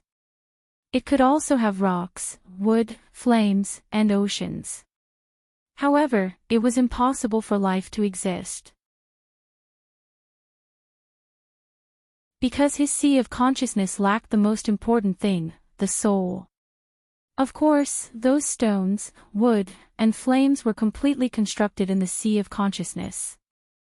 They had the same form as the real world, but they were not the same essence. In essence, these things could be said to be made up of his divine sense. Not the molecules, atoms, and particles of reality. However, he could use his divine sense to simulate inanimate objects in his sea of consciousness, but he couldn't simulate living things. With these thoughts in mind, he pulled himself closer to the blue planet that occupied half of the planet's surface. Then, he got bigger and bigger, and he felt like he was falling toward the planet. He skimmed over the ocean, the mountains, and finally stopped above a plain. Then, he saw a living creature other than himself. The metal chain laid its body on the ground and lazily basked in the sun. From time to time, it would move its head or tail. In any case, both sides looked the same. Its entire body was exactly the same. If the metal chain was here, then there was the golden spear. As Renbochin was thinking about this, he seemed to see a towering peak in the distance. The golden spear had somehow become thousands of meters tall and was standing there. Renbochin saw these 2 fellows and then looked around. Most of the surroundings were yellow soil, and there were huge trees growing on the ground. These trees were directly composed of the wood element. As a result, there were tall trees on the newly formed planet that were as tall as the 60,000 mountains. Earth, wood, and water were all revealed in front of him. As for fire, Renbochin guessed that it should be underground. The same was true for metal. In addition, there were wind, ice, and desert, which were variations of the 5 elements. Everything that a planet should have was already here. Except for life. However, this planet alone was already a huge surprise. It was an expected surprise. Other people carried a spring and a space with them. Who was as awesome as him? Carrying a universe with them. After that, Renbochin began to test what he could do on this planet. I said, let there be mountains. Renbochin's voice rumbled in the sky, and the metal chain on the ground jumped up. One end of it circled 360 times, but it still couldn't find Renbochin's position. In Renbochin's field of vision, the ground was shaking and cracking as if the ground was being compressed. A mountain rose with a rumble. I said, let there be rivers. The ground shook again, and a huge stream of water sprayed out from a crack, gradually forming a large river. I said, let there be girls. The metal chain scuttled to the air near where Renbochin was, twisted its slender body, and seemed to be looking for Renbochin. Well, there really wasn't any. After that, Renbochin tested all kinds of things. The surrounding landscape was constantly changing, and the weather was also changing. One moment, there was a storm, and the next second, the strong wind blew away the rain clouds. The sky was clear again, and after a few minutes, it started to snow heavily. As long as Renbochin wanted to, he could almost achieve it. Except for girls. On a plain, there was a huge stone tablet with the words, 9 years of compulsory education, written on it in big, bold, and beautiful characters. That's right, I'm that outstanding. Subsequently, stone tablets were erected one after another, forming a forest of tablets. Densely packed words appeared on each stone tablet. If someone were to look at the stone tablet, they would see the words, Junior High School Physics Book 1, Junior High School Physics Book 2, Junior High School Chemistry Book 1. The densely packed words were the entire content of each book. In addition to words, there were also drawings. Renbochin had discovered the first use of this world, a library. As long as it was something that he remembered, he could record it on each stone tablet. In the future, he wouldn't have to worry about forgetting it after reading it. What was that saying again? Boo Boo Gao's lighter, light up wherever you don't know how to. From now on, my mother won't have to worry about my exams anymore. As long as he was willing, he could move all the books in the world here for him to read at any time. After tossing and turning for a long time, Renbochin began to feel tired like a tide. Then, he flew up into the sky and got further and further away. After that, there was only darkness. Ha! Renbochin opened his eyes. This was the feeling of regaining control of his body. He was in reality and not in his mind. Zhao Prince Consort, you're awake. He heard the cheers of a young girl. Renbochin turned his head and saw that it was Hongwon. However, upon seeing his gaze, Hongwon seemed to have thought of something. She blushed and ran away. Renbochin was confused. What kind of reaction was that? Why was she blushing when he glanced at her? An old man stroked his beard and asked, Zhao Prince Consort, it's good that you're awake. Do you feel sore in your waist? Renbochin felt it and found that it was indeed very sore. Yes, what happened? Renbochin asked carefully. Do you feel tinnitus? The old man didn't mention it, so Renbochin didn't realize it. After being reminded, he realized that his ears were indeed buzzing. Do you still feel dizzy? Is your body heavy? What exactly is happening to me? Your condition is already very serious. The old man's words gave Renbochin a shock. Your waist and knees are sore, your legs are weak, your ears are ringing, and your body is emaciated. Zhao Prince Consort, your blood deficiency is very serious.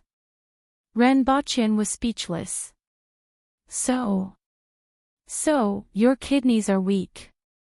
Renbochin was immediately unhappy. Sir Chen, how can you say that? I have practiced virginity for several years, and it has just been my wedding night. How can my kidneys be weak?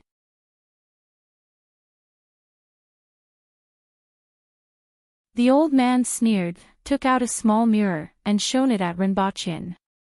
See for yourself.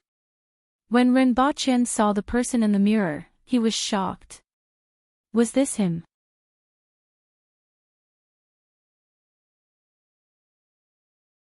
Chapter 844. After the chief of the medical bureau, Chen Baoquan, left, Renbochin felt the condition of his body, then lay on the roof of the bed. Kidney deficiency was real, dual cultivation was real, and he had gained a lot of benefits from his body. However, these didn't interfere with each other. Although it felt weird, no one said that cultivating, dual cultivation, would not cause kidney deficiency, right? Cough, cough. Let's put aside the issue of kidney deficiency for now. Overall, his current physical condition wasn't too bad. Fractures were fractures, and kidney deficiency was still kidney deficiency. Putting aside the issue of kidney deficiency, he couldn't mention it as it would make him sad. Just now, he heard from Chen Baoquan that he hadn't gone out for 3 days and had gained a lot. First of all, the 3 planets in his brain had finally formed, and he didn't know if it was due to dual cultivation. Secondly, he looked like he had lost a lot of weight, and he estimated that he had lost at least 50 kilograms. However, this didn't seem to be a bad thing as his body had become much stronger. Finally, there seemed to be a lot more things in his body that were full of vitality. They were mixed with his chi and blood, constantly nourishing and changing his body while strengthening his chi and blood at the same time. It was as if he had consumed some kind of treasure. This was also the reason why his physical condition wasn't bad at all even though he had lost nearly 50 kilograms. He just didn't understand why these treasures could replenish his chi and blood but not his kidney deficiency. However, he felt that after digesting all these things that were full of vitality in his body, his cultivation level would increase by a notch. While Renbachian was pondering, the Empress appeared in the room. It wasn't until he stopped thinking that he realized that the Empress was staring at him. "Your Majesty. When did you come?" The Empress's gaze drifted away unconsciously. Although she had gone through 3 days of madness, she didn't dare to look at him directly after waking up. Although the two of them were officially husband and wife in every aspect, she still needed some time to adapt to such a change. "You're awake. How do you feel?" It would have been better if the Empress didn't mention this, but when she opened her mouth, Renbachian's face fell. "Your Majesty, you have to take responsibility." The Empress was speechless. "My back hurts. My hip hurts." "Your Majesty, at that time, shut up." The Water Empress's face turned red. Her hand trembled and she almost slapped him.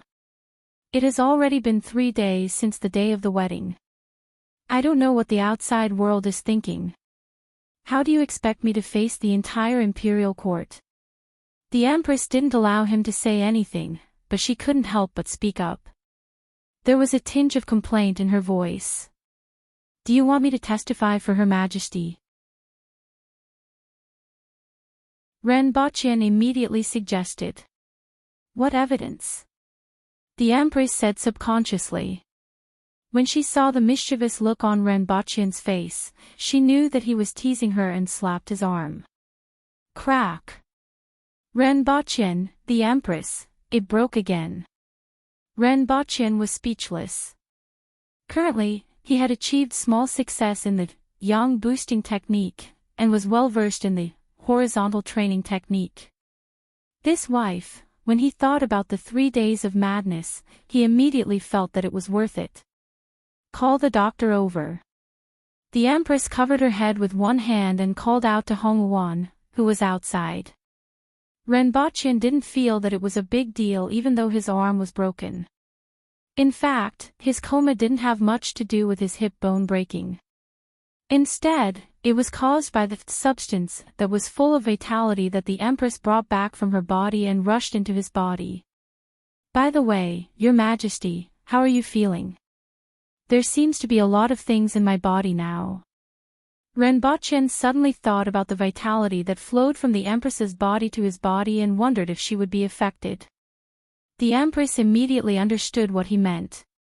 She calmed herself down and tried to sound as indifferent as possible before saying, "Don't worry about me. My cultivation level is growing too fast, and sometimes it's hard for me to control it. Now, it's much more stable. This dual cultivation technique is also of some use to me. When I'm injured, let's fight for another 300 rounds." Renbachian laughed. The Empress blushed at first. Then, she seemed to have thought of something and cast aside her shyness. She glanced at him coquettishly and asked, "Can you?" Renbachian flew into a rage. "Even though I have a weak kidney, forget it, can we not talk about this?" The medicine in this world had miraculous effects. After resting for a night, Renbachian was able to limp out with the help of a walking stick even though he still couldn't jump around. He was shocked when he passed by the Empress's bedroom. Were things that intense between him and the Empress at that time? Even the bedroom had collapsed. The Empress's face was black when she returned from court. She thought about how many ministers took turns to advise her to control herself as an emperor and not to be greedy for sex. This made her a little mad.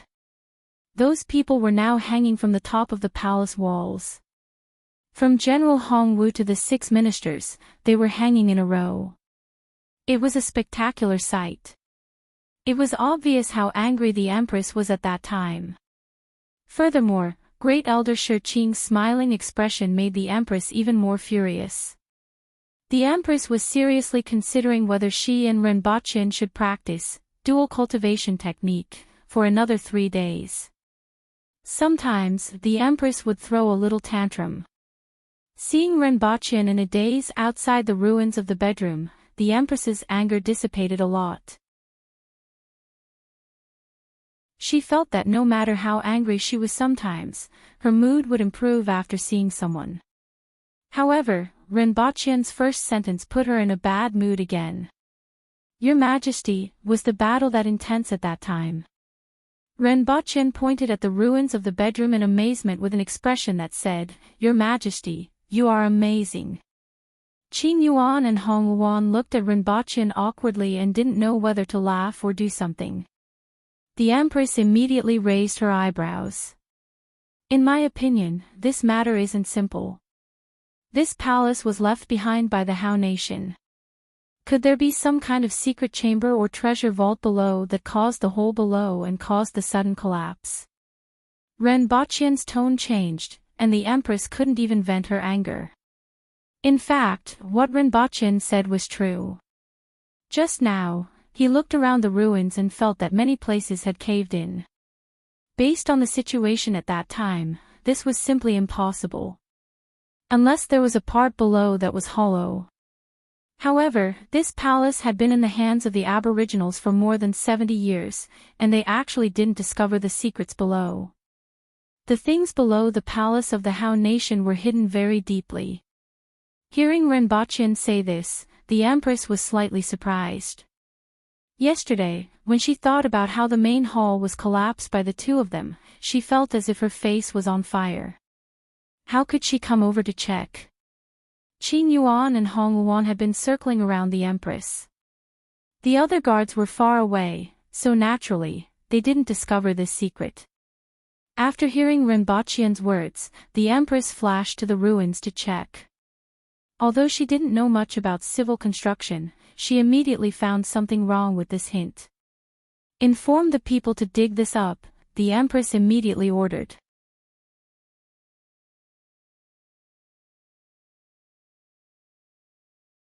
Chapter 845. The guards in the palace were all at the Kismet heaven level and could lift more than 1,000 kilograms of force with just a lift of their hands. They could almost be used as human excavators, and the ruins of the palace were quickly cleaned up. The broken wooden pillars and the long stones used to build the palace were thrown aside by 2 people standing on either side. The only troublesome thing was the broken tiles, which were the most time-consuming to clean up. When Renbaqian went to court the next morning energetically, the ruins were still being cleaned up. In the past, whenever Renbaqian wanted to attend court, he would first wait outside the palace and attend court with everyone else. However, when he was about to leave this time, the Empress asked in surprise, "It's almost time for the court meeting. Where are you going?" "Outside the palace." Renbaqian couldn't react. The Empress supported her chin with her fingers and looked at him with a smile. "Now that your status is different and you are already a prince, you can come with me." "Is that so?" Renbaqian thought about it and couldn't think of anyone who had told him about this. Even in ancient China, the Empress wasn't qualified to attend court.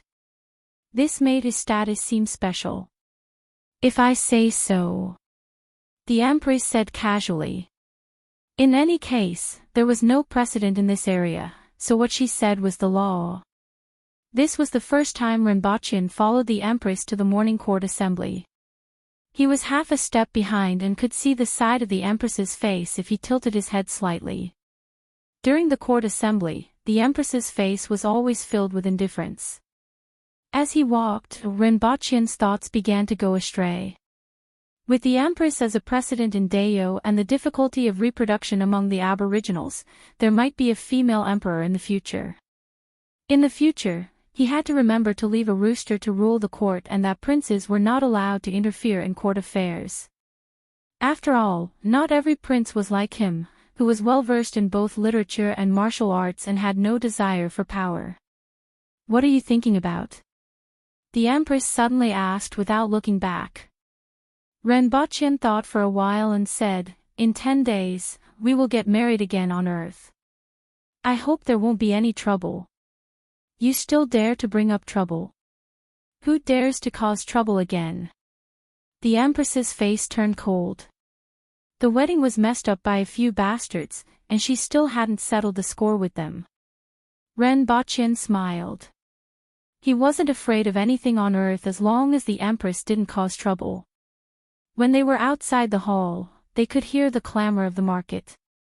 In any case, it didn't seem possible to expect these fellows to attend the court quietly and solemnly. It was already good enough that they didn't fight before the Empress arrived. His Majesty has arrived. Everyone finally quietened down. The Empress paused for a moment. If those people were to see Renbochin's current appearance, she would be too ashamed to face them. However, he couldn't possibly not see anyone, right? Forget it. Gritting his teeth, he strode into the hall and walked straight to the very top before sitting down. As expected, a series of gasps could be heard behind the Empress. A few days ago, Renbochin looked quite normal. How did he become so skinny after not seeing him for a few days? This caused many people to gasp. The Empress's eyebrows twitched a few times, but she suppressed it. There was no other way. No matter what, she had something to do with the fact that Renbochin was so skinny. She disdained to explain herself. Of course, she couldn't explain herself either. Renbochin landed behind the Empress. Along the way, he received gasps of cold air and winks from the crowd. When he passed by his original position, he paused for a moment, looked up, and saw great elder Shurqing pointing to his side, the position closest to the Empress. The number 1 person below the Empress. Opposite them was the great general who supports the nation, Hongwu, who was neither arrogant nor arrogant. In fact, Renbochin should be standing in Hongwu's position. In terms of status, Shurqing was slightly higher than Hongwu. However, looking at Hongwu's expression, Renbochin decided not to get close to him. Fortunately, the rules in Dao's imperial court weren't that strict. If they were strict, it couldn't be like a market every day. Renbochin faced everyone's gaze and then sat down like an old monk. After standing there for a moment, he simply let go of his thoughts and carefully felt the current condition of his body. His body was recovering very quickly. After 2 days, the substances that were full of vitality had only decreased a little. The remaining substances mixed with his essence energy and slowly circulated and decomposed like star sand. These substances seemed to be of a higher quality than his essence energy. Not only were they gradually changing his body, but there were also traces of them being converted into essence energy. The conversion rate was at least 110. During the morning court session, Renbochin spent almost the entire time standing there and studying the condition of his body. At noon, he went to the ruins of the palace and saw that more than half of the rubble had been cleared. He could clearly see that the stone slabs that were originally laid on the ground had sunk by more than a meter and were shattered everywhere. After another day, Renbochin felt that his body had completely recovered. Other than losing close to 50 kilograms, there weren't any other effects. In fact, he was even better than before. This made Renbochin feel restless again. He used to think that the pleasure in bed was limited, but with the Empress, it was exceptionally different. The feeling of the fusion of the soul and flesh, the circulation of essence energy in both of their bodies, and the feeling of being connected as one wasn't something that ordinary pleasure in bed could compare to. He couldn't forget about it. However, he still had to drink the Tamkin nourishing soup for half a month.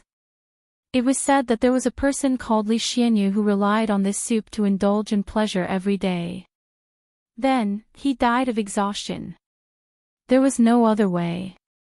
Even a body made of iron couldn't take it. However, he obtained this soup at the age of 20 and indulged in pleasure every day until he was 30, which could be considered a miracle. The effect was indeed much better than the 6-flavor Rehmannia pill. Just as Rinpoche was preparing to recuperate in the palace for half a month, the embroidered uniform guards requested to see him. Rinpoche met them in an originally abandoned palace hall. There were 2 tall trees in front of the hall that blocked most of the windows. The hall was rather cold and gloomy, and the Empress had always disliked it. However, Rinpoche felt that it was quite suitable for a commander of secret agents to meet his subordinates. Subordinate Su Rong, Ping Tang, greets your highness. The 2 men entered the hall with their heads lowered and didn't even dare to breathe loudly. This hall made the 2 of them feel cold and gloomy. They stole a glance forward and saw a man sitting high above. His face was almost shrouded in shadows. Although the other party didn't emit any pressure, the atmosphere in this hall made the 2 of them feel pressured, and they didn't dare to act rashly. Rinpoche looked down from his seat of honor. He had some impression of Su Rong, who was currently a Chinhu in the rearguard commandery. As for Ping Tang, he was a Baihu. Rinpoche didn't know why the 2 of them were so anxious to see him. Tell me, what's the matter? Rinpoche asked while holding a cup of nourishing soup. Su Rong gave Ping Tang a look, and the latter lowered his head and recounted what he had heard at the banquet in the palace that day. After that, he kept his mouth shut. Rinpoche narrowed his eyes. Should he say that these people were audacious or that they didn't know what was good for them? Not only were they behaving with their tails between their legs, but they even dared to spout nonsense. Have you found out their identities? Rinpoche asked. Su Rong replied, yes. One is Jiang Biabu, the second son of Jiang Huan, the warlord of Yongjiang City, and the other is Sun Qingwen, the eldest son of Sun Shi, the warlord of Hu City. After that, he added, I also have to report to your highness that in addition to these 2, there are more than 10 people who also spoke disrespectfully in private. Well done. Give me the list of names in a while. Rinpoche nodded slightly. After all, the rearguard commandery wasn't the embroidered uniform guards or the east and west depots of China. There were only a few thousand official personnel in the rearguard commandery, and most of them were in Tianjin Basin. This time, they could even find out what the people of the Yun nation were saying in private, which was really good. Su Rong hesitated and said, in addition, there is another matter that involves your highness and her majesty. Even though it's disrespectful, you must know about it. Speak. Rinpoche's expression turned cold. This matter is about Lin Mengxing, who has made great contributions to the Yun nation. Rumor has it that his goal is to get close to Her Majesty. There is no solid evidence for this matter, and it's all private discussions among the people of the Yun nation. I feel that I should inform your highness. Su Rong lowered his head. He thought that since this matter involved Rinpoche's status, Rinpoche would definitely be furious. However, to his surprise, Rinpoche's voice was very calm. Got it. Give me the list of names in a while and continue to do your own things. I will get someone to record your contributions this time. Yes, thank you, your highness. A moment later, Rinpoche leaned on the couch and gently tapped his temple with one hand. Lin Mengxing. This guy really had foresight and took the initiative to express his feelings to him. However, Rinpoche didn't know what he was thinking and had to be observed in the future. However, Rinpoche didn't feel that he would really be threatened by anyone. A woman like the Empress could only love one person in her life. Once she fell in love, she would never change her mind unless she let him down. He looked down at the list on the paper. The names, origins, and what they said were all in it. Rinpoche sneered. These idiots really didn't know what was good for them. He put the paper in his pocket and sat for a while before leaving the hall. The sunlight immediately shone on him, causing him to squint his eyes. He still preferred the warmth of the sun. It was much more comfortable.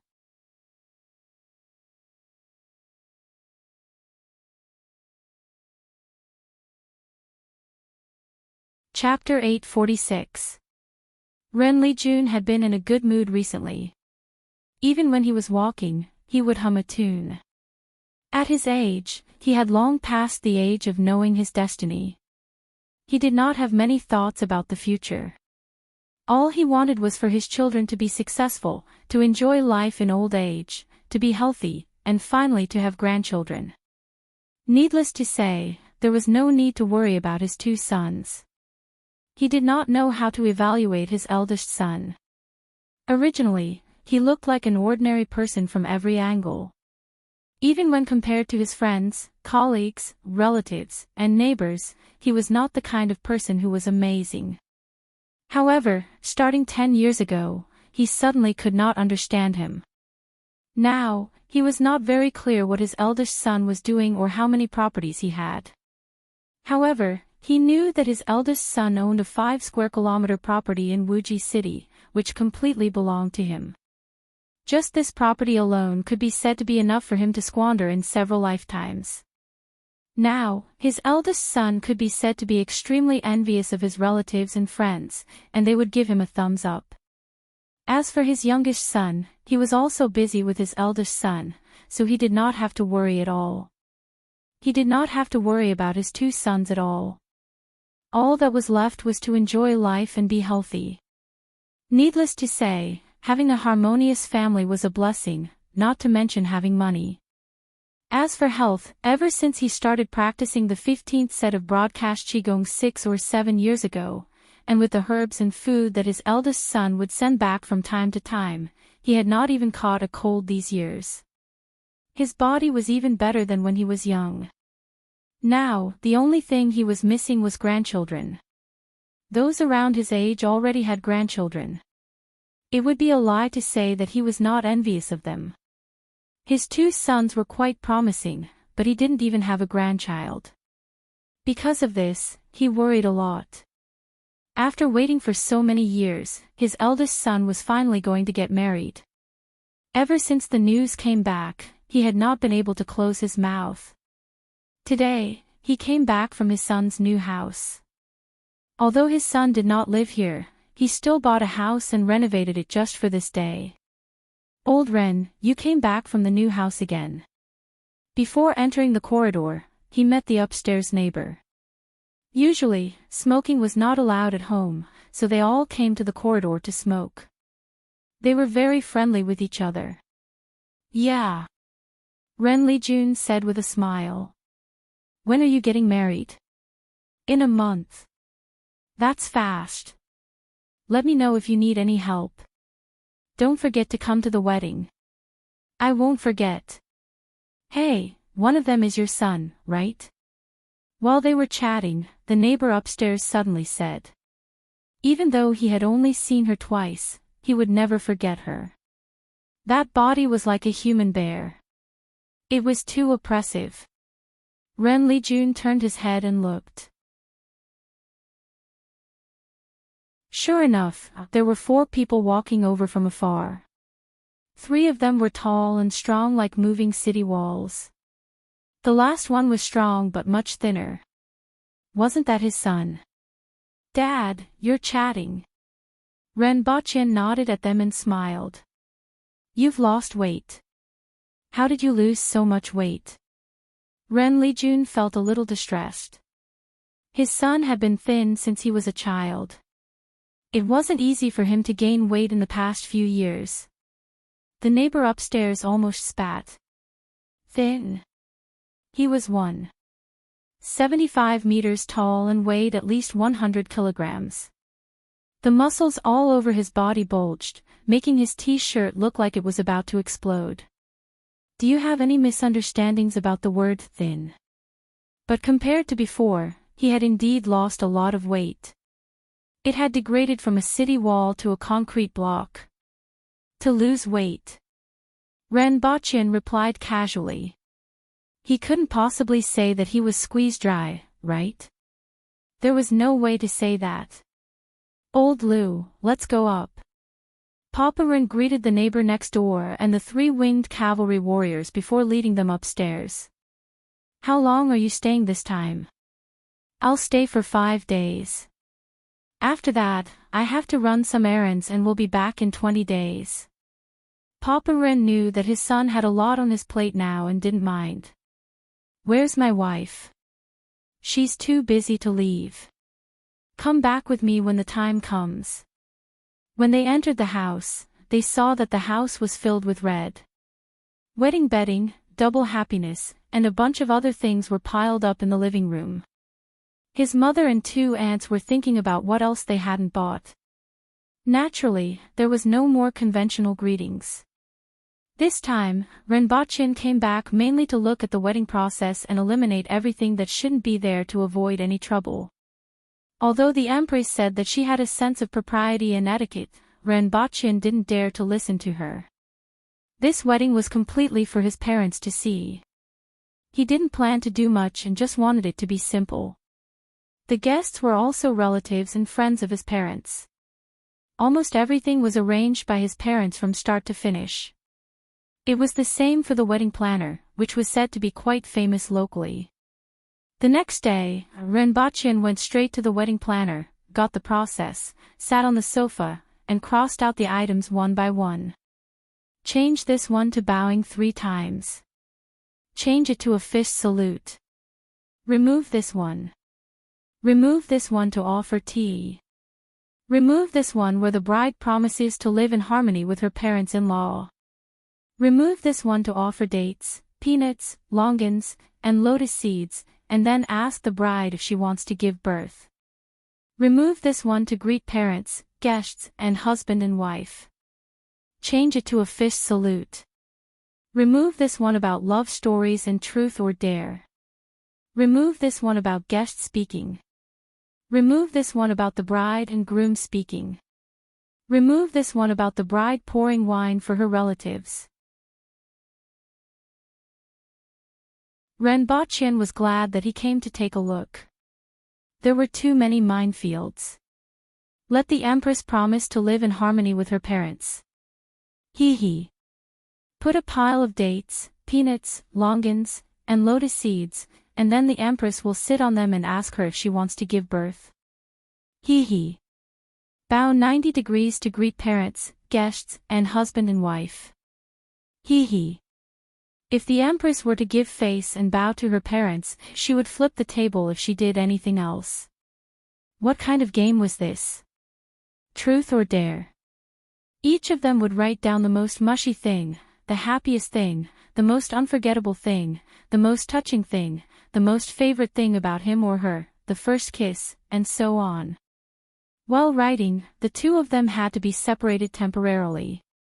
Then, the paper would be handed to the MC and they would have to guess what the other party would write. Hee. Asking the Empress to play this game in public. They must have lived long enough. However, it would be good to play this game in the bedroom with the Empress. He didn't know what the Empress would write. Not to mention the Empress, even he didn't know what to write. He would play it when he got back. It seemed pretty fun. As for the bride's speech, what if the Empress said, "I will grant you the title of king for generations"? Would they be afraid? Let alone asking the Empress to pour wine and light the wedding cigarettes for her relatives. Who would dare to imagine that scene? These were all goddamn minefields. One step on them and they would die. Renbochin wanted to laugh at the wedding planner company. However, he also knew that these wedding planner companies were dealing with normal people, and he was the abnormal kind. There was no other person like him on earth, so they couldn't be blamed. After he finished speaking, the boss of the wedding planner company was speechless. The boss of the wedding planner company had some prestige and was quite knowledgeable. If he met other people, he could still maintain his authoritative status. After all, this was the custom of marriage in this world. However, Renbochin had great power. Even though he was sitting there and speaking calmly, he was imposing and couldn't be refused. With 3 fierce-looking walls standing behind him, the boss opened his mouth but couldn't say a word. Let's do it this way. You can think of other ways. In any case, don't do anything new and follow the procedures that I approve of. Renbochin threw the paper back on the coffee table and heaved a sigh of relief. This way, there shouldn't be any problems. All that was left was to get a few relatives of the bride. You're tuning into the LoveLore Library YouTube channel. We're so grateful for your support, and don't forget to subscribe to join us on this incredible journey through captivating stories. Your generosity through donations truly makes a world of difference, as it's the primary source of revenue that allows me to expand and enhance this channel for you. Thank you from the bottom of my heart for being a part of this adventure.